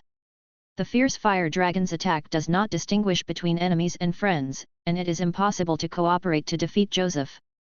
Otherwise, if we go up and beat him at this time, there will be some chances of winning. Listen to George. Iluza kicked Natsu's butt, then carried Natsu and Grey, and followed George to chase the retreating fairy tale troops. Based on these battles, she found that George's judgment has always been accurate. After George and the others disappeared completely, Joseph finally relied on his powerful dark magic to forcibly offset the blue fire dragon. This blue fire dragon is too weird. Even Juvia, who woke up, could not extinguish it with water magic, and could only rely on magic to forcibly offset it. Gather all the wizards in the branch, start the mobile fortress, and we will go to the fairy tale lair. Joseph was wrapped in black magic, and he murmured in anger. None of you guys can escape. Makarov must be killed, otherwise if he recovers his magic, he doesn't want to experience the terrible light magic again. But President, now that Arya is dead, the Jupiter cannon may not be able to start. At this time, Thor, who was beaten black and swollen by Urza, said. The most powerful part of the mobile fortress is the Jupiter cannon, which is based on the magic of the 4 elementalists and can absorb external magic to hit a super strong blow beyond the Holy 10. But now only the 3 elements are still alive, which is equivalent to being useless. Idiot, don't you know how to improve it? Let Gajeel take over. Although the power will be a little worse, it won't be much worse. Just now, the fairy tale wizards retreated too hastily. George was fighting Aaliyah and Myra Jane, and others were protecting Makarov, who lost his magic power. Naturally, no one cared about Gajeel.